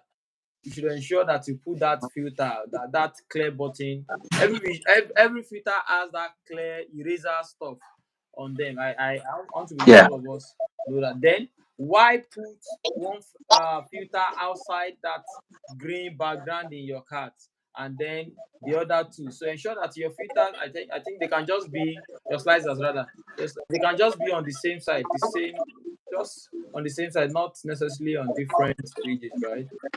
So that's one. That's one. Then yeah, in terms of insight, I think he mentioned it earlier as well that data label, for example, that first chart now, price distribution by year. I'm trying to say, oh, okay, this price distribution by year. Now, by year, now, I don't even know the price range where this 2017 is. Is it 0.0 billion? Where is 0. You know, data label will have helped us know, oh, we are talking about 1 million, 1.2 million. You know, it's very, very important you add data label. That pie chart, the same thing. You should have, okay, Toyota. Then, like he said you have the name and then the detail, right? The name, the category, and the detail. That's what should be in that pie chart as well, you know. And then top five common car make by sales. Yeah, like you mentioned, he has really covered it. Then ensure that you are not focusing on just visuals. We've been saying that storytelling with data. You want to ensure that people can draw insight. What insight can I draw from it? Okay, I know that the total sales is 104.6 billion. In what year? Compared to what year? Average price. In what year? Compared to what year?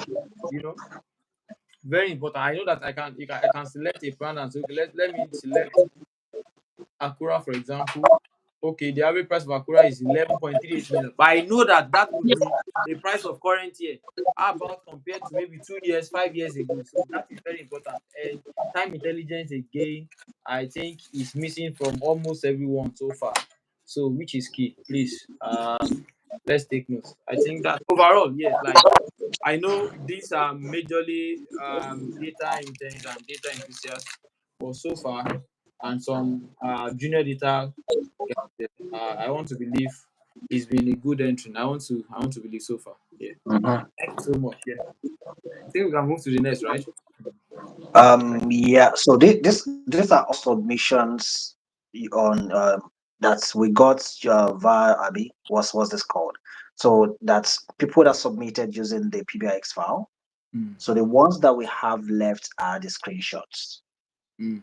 So yeah. Mm. Let me see which one I start this with. So the way it is here is sort of that your will sync. That's what I see here. Okay. I see one for Dio Wilson. Then let me. Okay. I want to be sure that it's just not one page that is sent. It's just one. It's just one. Okay, it's just one page. Okay, good. So Not you can't interact with it. No, it's not okay. exactly. So that's even the first point I wanted to make. So here I can't interact with your report. I can check the slicers if it filters the proper way. I can't see your actual data label. I can't see if you did all the calculated columns, whatever calculations you did. I'm not able to see that here. So what you would try to do at other times, Dio, is to try as much as possible to stick by the rules of submissions. And again, is this is meant to the instruction said that you're supposed to create some calculated columns. So obviously we'll want to see those. So we cannot see those via the screenshots that you shared. So it's pretty difficult to review this, except if you just want to review this based on a design basis. So that's the only thing we can do on this your submission. But if that will be the case, I first is I like the fact that you used borders. It makes some things to I stand in love what I'm place. saying. I love what Most you're for saying. example, yeah. So for example, the Wheels of Deals. So I don't know what that means. Is that the name of the challenge? Wheels of Deals. Because it looks Ah, like I'm just saying it here. I just saw that now. Well, okay. I think he's Yeah. trying to be innovative.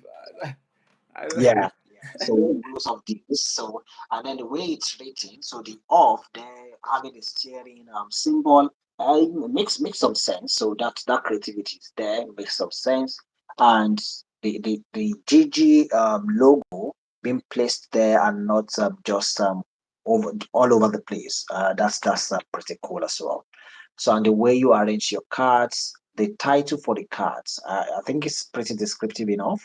Unlike just using the defaults that the columns will give to you, maybe some of sales or whatever it is. I think this is cool.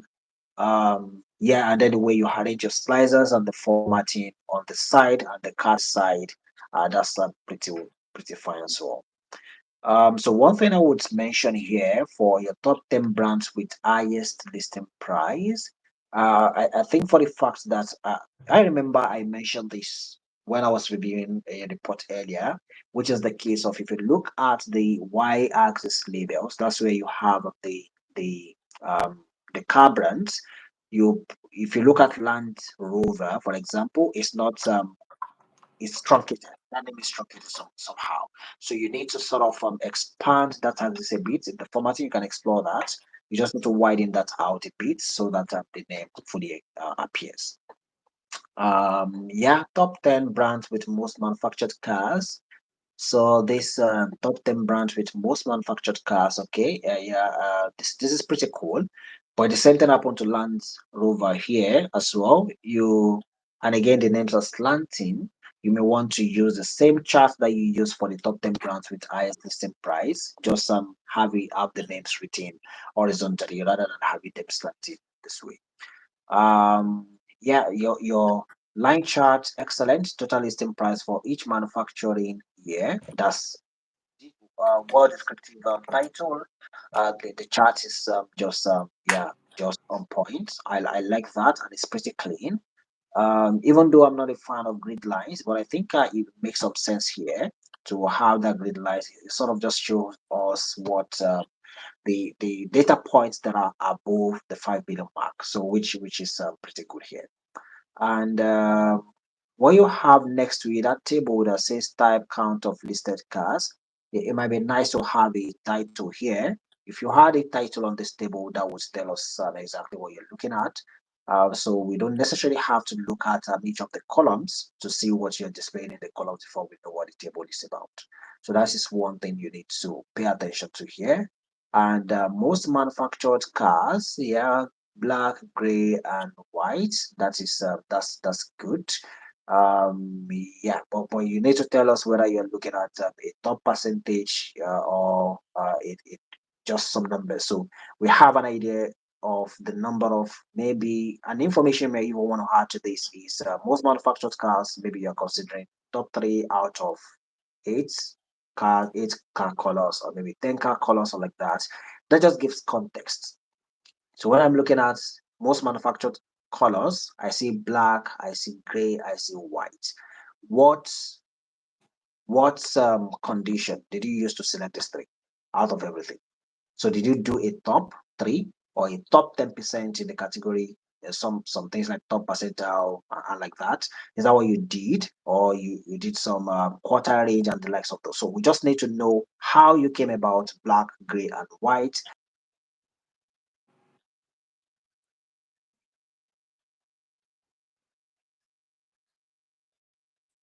or how, in what ways did you this category, or singling this out of the number of many colors that we have. So this overall design wise, I think this is pretty good design wise.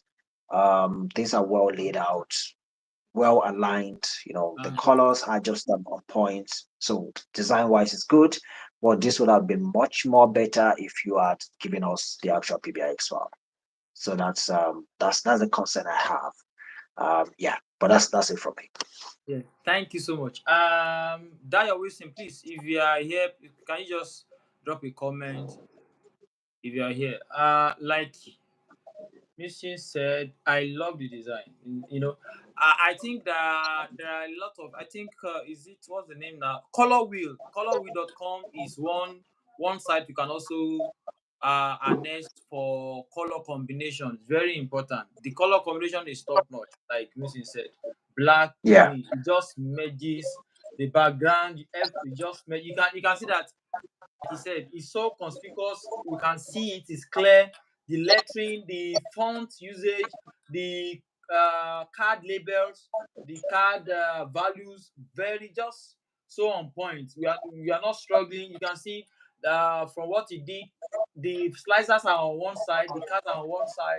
He made use of. You can see all the names like Musin has been pointing out since the start of the session. The names of the car brand, top 10 brands by highest listed price. We can see fully Toyota, Honda, Hyundai, even so that is part of. I can see from here that he did some data transformation because there is Toyota Camry, there is Toyota Corolla, there is Toyota Avensis. He has transform that data Most to just them. capture bands. Toyota Yeah. alone, Mercedes Benz, which is very, very nice. But again, we want to also see, like you mentioned, the different types of brands as well. And the most manufactured colors, like he said. Let's be so ensure that your title correspond with what you are displaying. Because always see it like nobody is here. You just gave this visual to someone and to a stakeholder and is making sense of it directly. All right, like we've been mentioning. I think Samuel is saying, how do we do time intelligence? If we discuss, missing is here, I'm here. We'll touch on that at the end of the session. But overall, design wise, fine. Because it's because of the design wise, the nice design that I'm able to even say, okay, let me deep deeper, right? Let me check further. But if the design is whack, I would like no. So, but the design is nice. But now the instruction is submit PBIS file, but just send a screenshot. So we are not able to really play around with the data. Overall, like you said, yeah, this is nice. We'll just check everything and see where this stands. Yeah, thank you so much. Yeah, I think we have Folabi and Awade left, right? Okay. I was even looking at Ayodeji or Baude. Hey, that's it. Okay, okay, we can go. Yeah. Thank So you. Ayodeji, well done on this as well. So the same comment applies to you as we gave to the that's Dio, which is, it would have been nice that you submitted the actual PBIX file so that we see all of the background that works that went into this. But first off is, yes, I like the alignment. I liked how you placed your charts on this first page. Pretty excellent. But now is looking at your cards now. For example, I see total cars. The black for that total cars seem not to make it really readable. Maybe it would have been better if you had it on white. Maybe that would have been better. or something that is just pretty close to white, because you're using a blue background here. And then the same thing for car models, usage types, and country. When you say usage type, initially when I saw this, I was wondering what does usage type mean? But when I looked at the chart you have at the bottom left, I see that what you call the usage type is whether it's foreign used, whether it's local used or Nigerian used. That's what you call the usage types. So that definition would have been fine to have it somewhere on your report. It might serve as some, not some report level legend again. So if that is the only definition you have, you probably just place that. It might even be right under the usage type itself to say that this is what it means. Just a one line description of what it means. So that will tell the user what you mean by usage type. And where you have a car for country Nigeria, I was wondering initially if we are reporting beyond Nigeria. So because if I have Nigeria here, my expectation would have been that maybe the data covers beyond Nigeria. Maybe we have some things for Cotonou, Benin, and likes from here. But this is just Nigeria, so maybe this would have been. This is not a good information to have because we understand that this is Nigerian-based data. Maybe there's something that's not necessary. But another thing here is each of the cards have different colors. Colors must communicate something. So the blue under total cars, what does it mean? The green under car models, what does it mean? Blue for usage type, does it mean something? And the yellow for country, does it mean something? Colors must mean something on your report.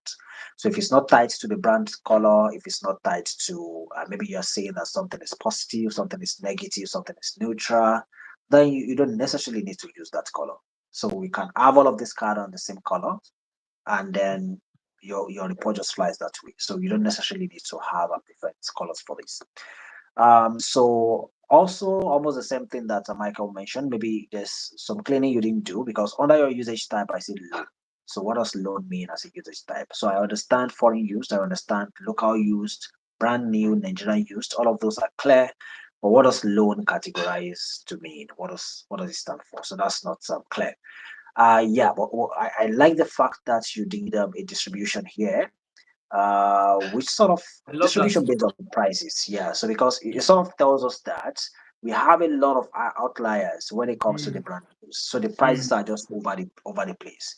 So which mm, would tell us that when we are looking at the average price will mm, be skewed because we have so many mm, extreme values. So that's a very good information to have. So which is mm, pretty mm. excellent word on this. And the summary you have under the chart as well, it's really a good one Very to have. insightful. Yeah, yeah, Yeah, so well done on that. Your other page, yes, I like the summary on the other page as well. But I have issues with the color. So I don't know why how you selected this combination of colors. Yellow with lemon green with deep green with some purple is conflicting, contrasting in some ways. So you probably need to look at how you're selecting your colors again, but just have it in mind that color is not the primary thing. You're not, this is not a paint and draw. color So challenge. this is this is reporting. So you want to create reports, insights, and the only reason why you need color is so that things are just visually appealing. That's the only reason why you need color. So color is not the main thing, it's not the primary thing. So you should ensure that it's not now taking over the report or making the users uncomfortable looking at your report. If you were to be somebody that's probably color blind, maybe in a way they will not be able to even distinguish between anything that is happening on this chart. Everything just seems the same to them. So, but that's one key thing that you may want to pay attention to. But overall, this very good, excellent play of creativity here, especially with the box plots, the summary you have under the charts, pretty excellent. Yeah, that's it from me, Mike. Okay, thank you so much. I think you just sent the link, but Ayodeji, again, it's not just the link. We need the what's it called now? The PBIS file. The PBIS file. Yeah, the PBIS file will have been so helpful. Yeah, for me, what first thing that caught my attention was this Sorry, I'm just trying to check. Towards this box plot, I love that it's the comments. Like you said. Okay, even now we have a lot more. Oh, why? So you see now, you'll have just given us the PBIX, so it'll have given us, or even if it's not PBIX. Oh, I think I mentioned. Okay, it's done in Python. Okay, Okay, okay, I I think I see. submitted the Power BI with image dashboard. Okay. Is Avolabi okay? Avolabi John. So I remember I said if you are not, you can use any visual, any data visualization tool, and that's why, maybe that's why. So yeah, Oh, okay, okay, okay, I see. it's clear. Yeah, and then I said those that are using other visualization cannot just send a screenshot. Yes, yes, I remember, because I don't have Tableau installed there. So, and the other ones. Okay, I think we'll consider that. So, but he has said everything, the color of the cards. Yeah, but I love the box plots. I love that you also did correlation matrix to. But of course, that is more of EDA, right? Not really the dashboard now. You are just trying to understand your data, right? That is Mhm. more of EDA, exploratory data analysis. But when you're talking about dashboard is what you present to your stakeholders. So you are no longer showing them the EDAs. You are using the EDA to know what to present in your dashboard. I don't know if you get it now. You did. So you are using, for example, this bus plot that we did now. Okay, we know that there are a lot of coverage. Yeah, it helps us. You can even leave this one, but there are some other things like this correlation matrix. You can just add it in your comment and everything, but ensure that uh, what you are presenting is what stakeholders can catch value from. Yeah, let's not waste our time. I think, yeah, it's pretty clear, and yeah, thank you so much. Thank you. I think the last person now, right? Yeah, Afolabi Olaoluwa. Yeah, thank you so much. I think he Yeah, had so he had 4 screenshots. Yeah. yes, four screenshots. Yeah, correct. First, I like the way things are outlined here. Um, very good outline. So the way he designed that the left panel, so to call, where he placed the slicers. I think that's pretty done creatively. And also the car images on the right. Yeah, the truck at the top is good, but the car itself, that's just by maker. There could be a bit some level of transparency on that car, so it's not some that bold there. So just some toning down that the image picture or the image color kind of. So the cards excellent. You just need to format your numbers. So the 3,999, 1,000 separator will be nice to have there. Yeah, then I see some buttons right next to the truck. I'm assuming that those are meant to be navigation buttons, maybe buttons that will go to different pages of the report. Okay, If sorry, Musin. I think Yeah, he has submitted the Power BI. Maybe let me just share. He just, because I love the design. I must be sincere. I don't know if yeah, that's the case yeah. from your hand too. I love. So let me just Mhm. quickly, maybe as you talk about this, I will share Okay, the okay. Let me just PBIX. go on with Okay, this while you share the PDX file. okay. Yeah. So then I see that you have a chart average price and transaction by year. The same comment that have been said before, and I think that applies to you as well. Because here I see that for the years on the x-axis, it seems like you have your chart sorted by the numbers, and that's why you're starting with is it looks like this is 2024 or something. So that should be reversed in a way. So you should have the earliest year first, and then the later the more recent years should be up to the right of your chart. Then average price by color, I think this is good. Average price by type, brand new, foreign use, this is good as well. Average price by brand and average price. I think this is excellent. So I So just the share with you now. okay. Yeah, so this is pretty excellent. The way they are arranged, the way you utilize the real estate, I think it's a really good one for this page. So let me go to the other page. So here, Yeah, so what I expected exactly is you have on the transaction by year. You see now for your transaction by year, you have your chart sorted by the year. So although what would have accounted for the blanks that you have here? Is it that there are some transactions that are not tied to any year? Or what exactly would have accounted for that? We need an explanation for why you have blank as part of the years being displayed on this. So yeah, okay, now I have answers to that, which is the buttons I see to the top right, they are the navigation buttons. Because I see here now that I'm on the transaction page and this is sort of selected. So that's what this means. So transaction by, okay, so now this page is all for transactions. So you are doing a count on this page, which is pretty good. The first page you did the average prices and the amount on the first page. So here you are doing the count, which is good. But what I would have expected is that you don't have the same thing you tracked on the cards earlier on this page. So maybe on the initial cards on the first page, you are tracking the prices, total price or total amounts. So to put the average amount realized per transaction. Maybe if you want to do some other calculations based on the actual amount realized per transaction. You have that on the overview page, since that overview page is all about amount. Then this page that is all about transaction, you now come here to have the cards now talking to transactions as well. So the way you have your total transaction, you probably would want to have a average transaction maybe by year. So now we are looking at the average transaction for each of the years and maybe some other transaction related calculation like that.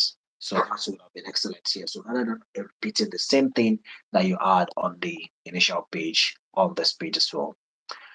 Then when I go to the third page, one thing so now when I looked at the first two pages, your page navigation buttons were arranged vertically.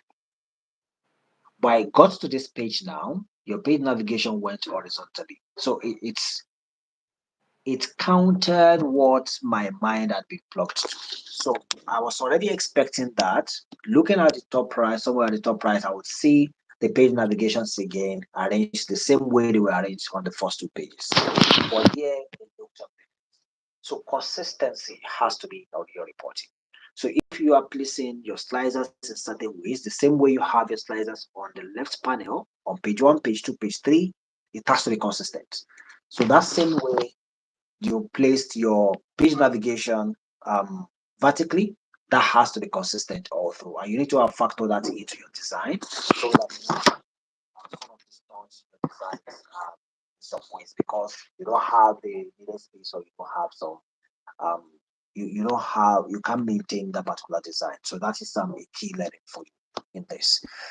So here you have a breakdown of operations, make the logo, the brand, the type, the color, the price range, the average price. I think this is good. This is good, and so long as we are able to filter to specific brands, and we are able to see which of the brands, which we are able to filter to specific brand, and we can see details for each of the products or each of the car make within that particular brand. I think that's is pretty good, pretty excellent. So let me just look at the last page inside.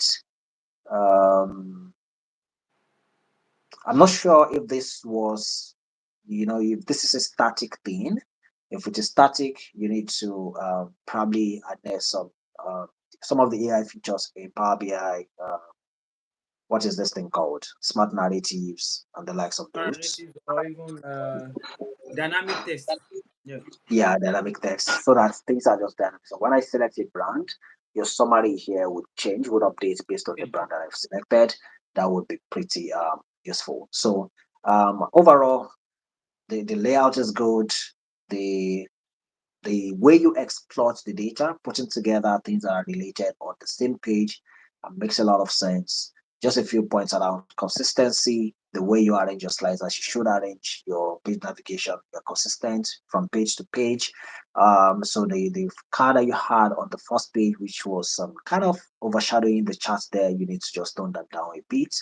Maybe you retain just the truck, which I think suffices. The truck at the top right, I think it suffices, and it's been consistent on all the pages. I think that's makes some sense as well.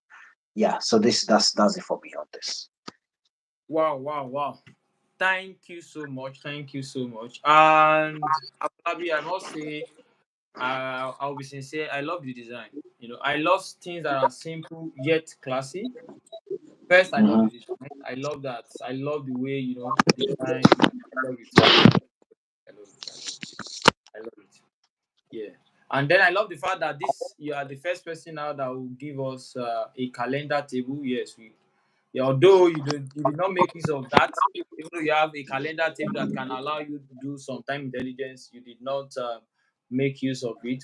I can't say any time intelligence aside from the date. Even the date, you just gave us date. Nobody is interested in picking. Look at the whole of the date is much. So better you just give us year and month. Year slicer, month slicer. So we're able to just filter at a go. Now I have to look at each of the date. 1955. That's stressful for your stakeholder. But I love the fact that you have a dark table, like Missing mentioned, a separate table. Calendar, yes. And when I checked, I think this is also the first model. You connected the tables, right? Yeah, connected calendar with the maker. Yeah, that is very key. You want to ensure that you go through the seven pillars of Power BI. First in extraction, transformation, then you load, and then your DAX, and then the model, and then your visualization, and then after that, then you start talking about collaboration, sharing your reports across all stakeholders, right? So I love the design, and just in addition to what he has mentioned, I hope I'm audible. Yeah. Yeah. Yeah.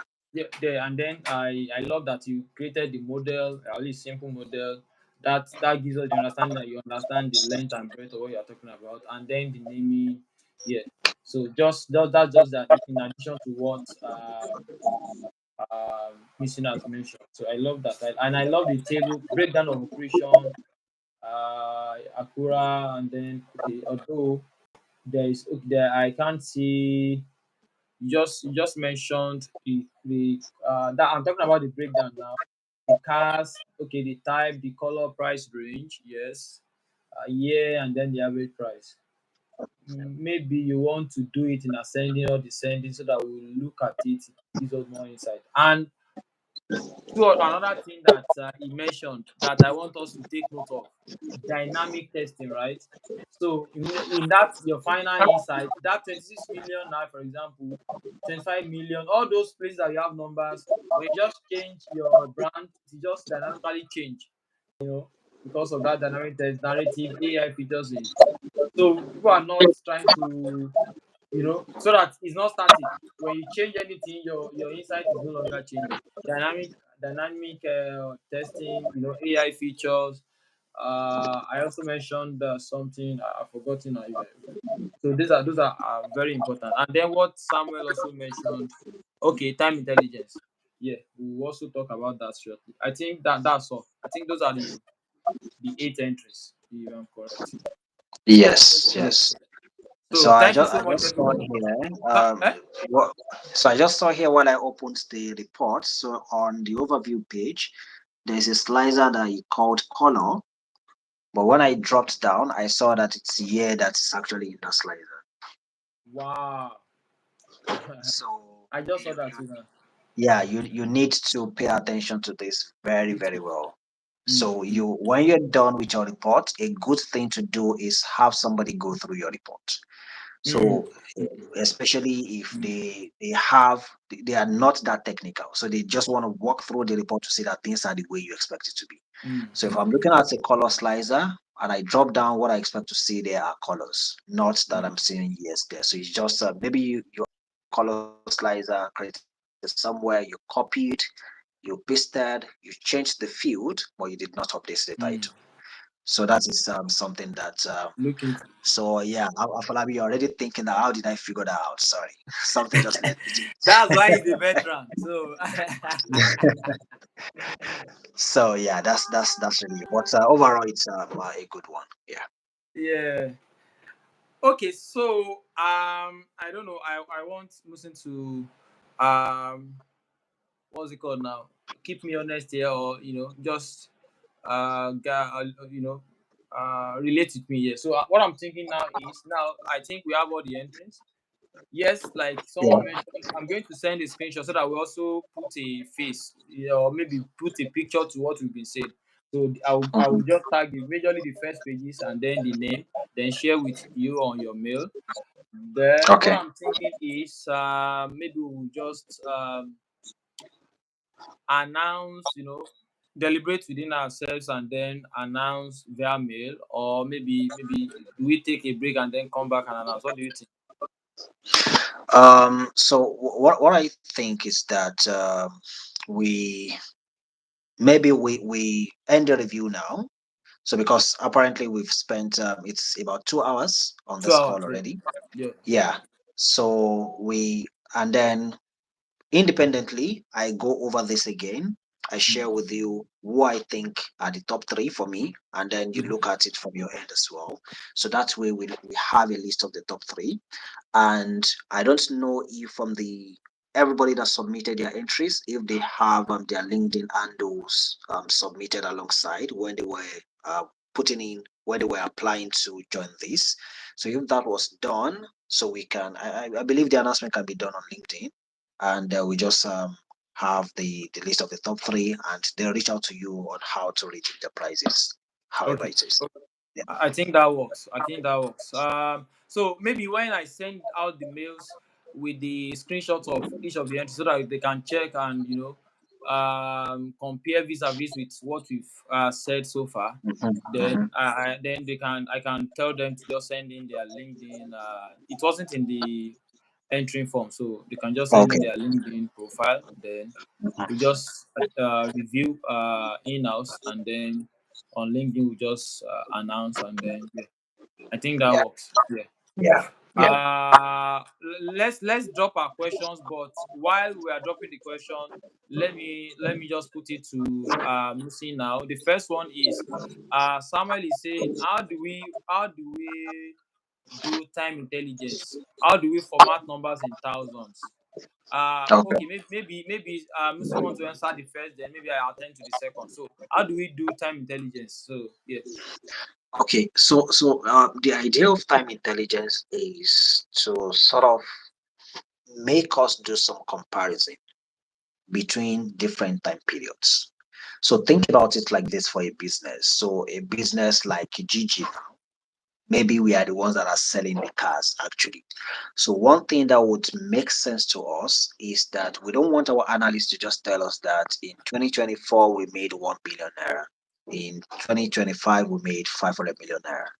One thing we would want him to do is to say that, yes, coming from 2023 to 2024, how did our revenue change?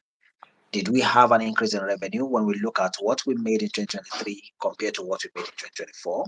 Or was there a drop in our revenue?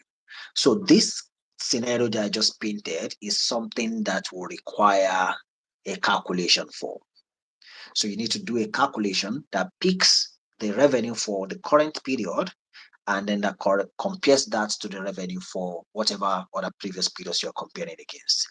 And when you do a calculation like this, because these kinds of calculation would need some time-based functions in DAX, like your date add, your same period last year, previous month, and all of those functions, they I are can see called all of them in Power BI for Samuel. Yeah. yeah, yeah.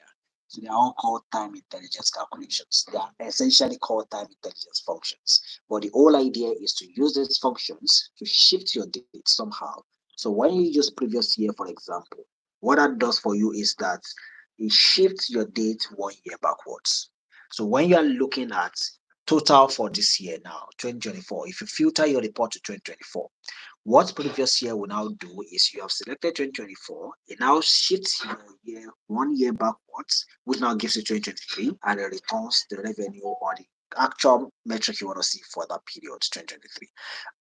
And once it does that, then you can now do your comparison to say that 2023 minus 2024, that gives you value. If it's negative, it means that you're not doing well in your business. Yeah, if it's negative, it means that no, 2023 minus 2024, if it's negative, it means that you're doing well. If it's positive, it means you're not doing well, because it means if it's positive, that means your previous year is better than your current year. That's what that tells you. So if your previous year is better than your current year as a business, then we need to gear up. We need to do something. So time intelligence calculation is pretty essential. Just think about it as any calculation that is time based, time related. You are considering specific time periods. It doesn't necessarily have to be year. It can be quarter, it can be month, it can be week, it can even be last day. So comparing today to yesterday, if you're running an e-commerce business, so that might be a good thing to look at. So any calculation that you're doing that requires some time-based calculations, those are generally categorized to be under time intelligence calculations in Power BI. I think this suffices as an explanation. Thank you so much. Thank you so much. Yeah, thank you so much. That's rich enough. I think what I would just want to add, just for guide, right? So if for every time intelligence, for you to create a time intelligence, you have to have a date table or a calendar. So you connect your calendar. You know, calendar is unique. For this, for example, 2024 has unique dates. There you can't see 1st of January twice, right? That's why it's important. Your transaction table, for example, orders table or sales table, we can you can have like multiple sales on the same day. So that is why you need that live calendar table. Then you connect it to your, let's say for example, now your orders table is now like your fact table, and then your date dimension table. You connect them. It is when you have done that, and again in Power, in your data model, sorry, in your data view in Power BI, you are able to also make it a date table. There is a way you see, you can just check it out. You make it a date Mark as table date so that table. it's now a, huh? Mark as date table. Marker, thank you. So mark as date table. So after immediately you have done that, then you can start using those functions. You have a lot of them, like you mentioned, date add, same period last year, total year to date, same period last month, you know, then you start comparing, then you can introduce percentage, like you said. So you can just try that out. You can even just add that to what you've done before you present it on LinkedIn, because I want us to also, you know, just put it out there on LinkedIn. You know, even though if you everybody is a winner, so that's the thing. We are here to more of what we are doing here is just to learn. It's not about the money. So ensure that put it out there, do those corrections, do some cleaning. I think it was I think it was Shitu. You had brand instead of brand new. So that was why we didn't understand. Well, car type. There is brand new car. You just said brand. So ensure you do that cleaning. Then, you know, characterization, ensure there is cleaning structure, you know, like all that we mentioned today. If you can still do those corrections, then push it out there. You know, don't build in silence. You know, ensure that you put it out there so that, well, that's time intelligence basically. Thank you so much. So for the format, do we format numbers in thousands or millions or billions? Now in Excel, there is a you can go to custom. If it is in Excel now, you can go to custom, because that is also very important. I made a video also on that. You go just to custom, and then in your custom, in your formula, you just write hash, comma, hash. So each comma means 30. So if you add hash, comma, that's thousand. If you have two comma, that is million. If you have three comma, that is billion, just like that. Then you can just put in quotes M if it is million, B is if it's billion, and the rest. But in Power BI, it's so easy. In your formatting tool, there is a place where you can just change to, you see none, you see million, you see auto, you see billion. Just pick it and then use it in your cards. That is always very better. Yeah, that's how you format. I don't know if that's clear. Yeah, then I was expecting again that you use conditional formatting. For those of us that use tables, at least conditional formatting to show the rest, the grains, the normal, and then there should be arrows. Your card should be have, and that's where time intelligence also come in, right? Arrows to show, are we growing, are we coming down? But that will only be possible if you are comparing month, comparing year, quarter, daily, like you said. So I don't know if that answers the question, Samuel. Yeah. So any other question before you call it again? It's already 2 hours plus. If there is no other question, I want to seriously appreciate for him to be here. We just had to squeeze. He just has to squeeze out a lot of just these 2 hours out of his tight schedule just to be here.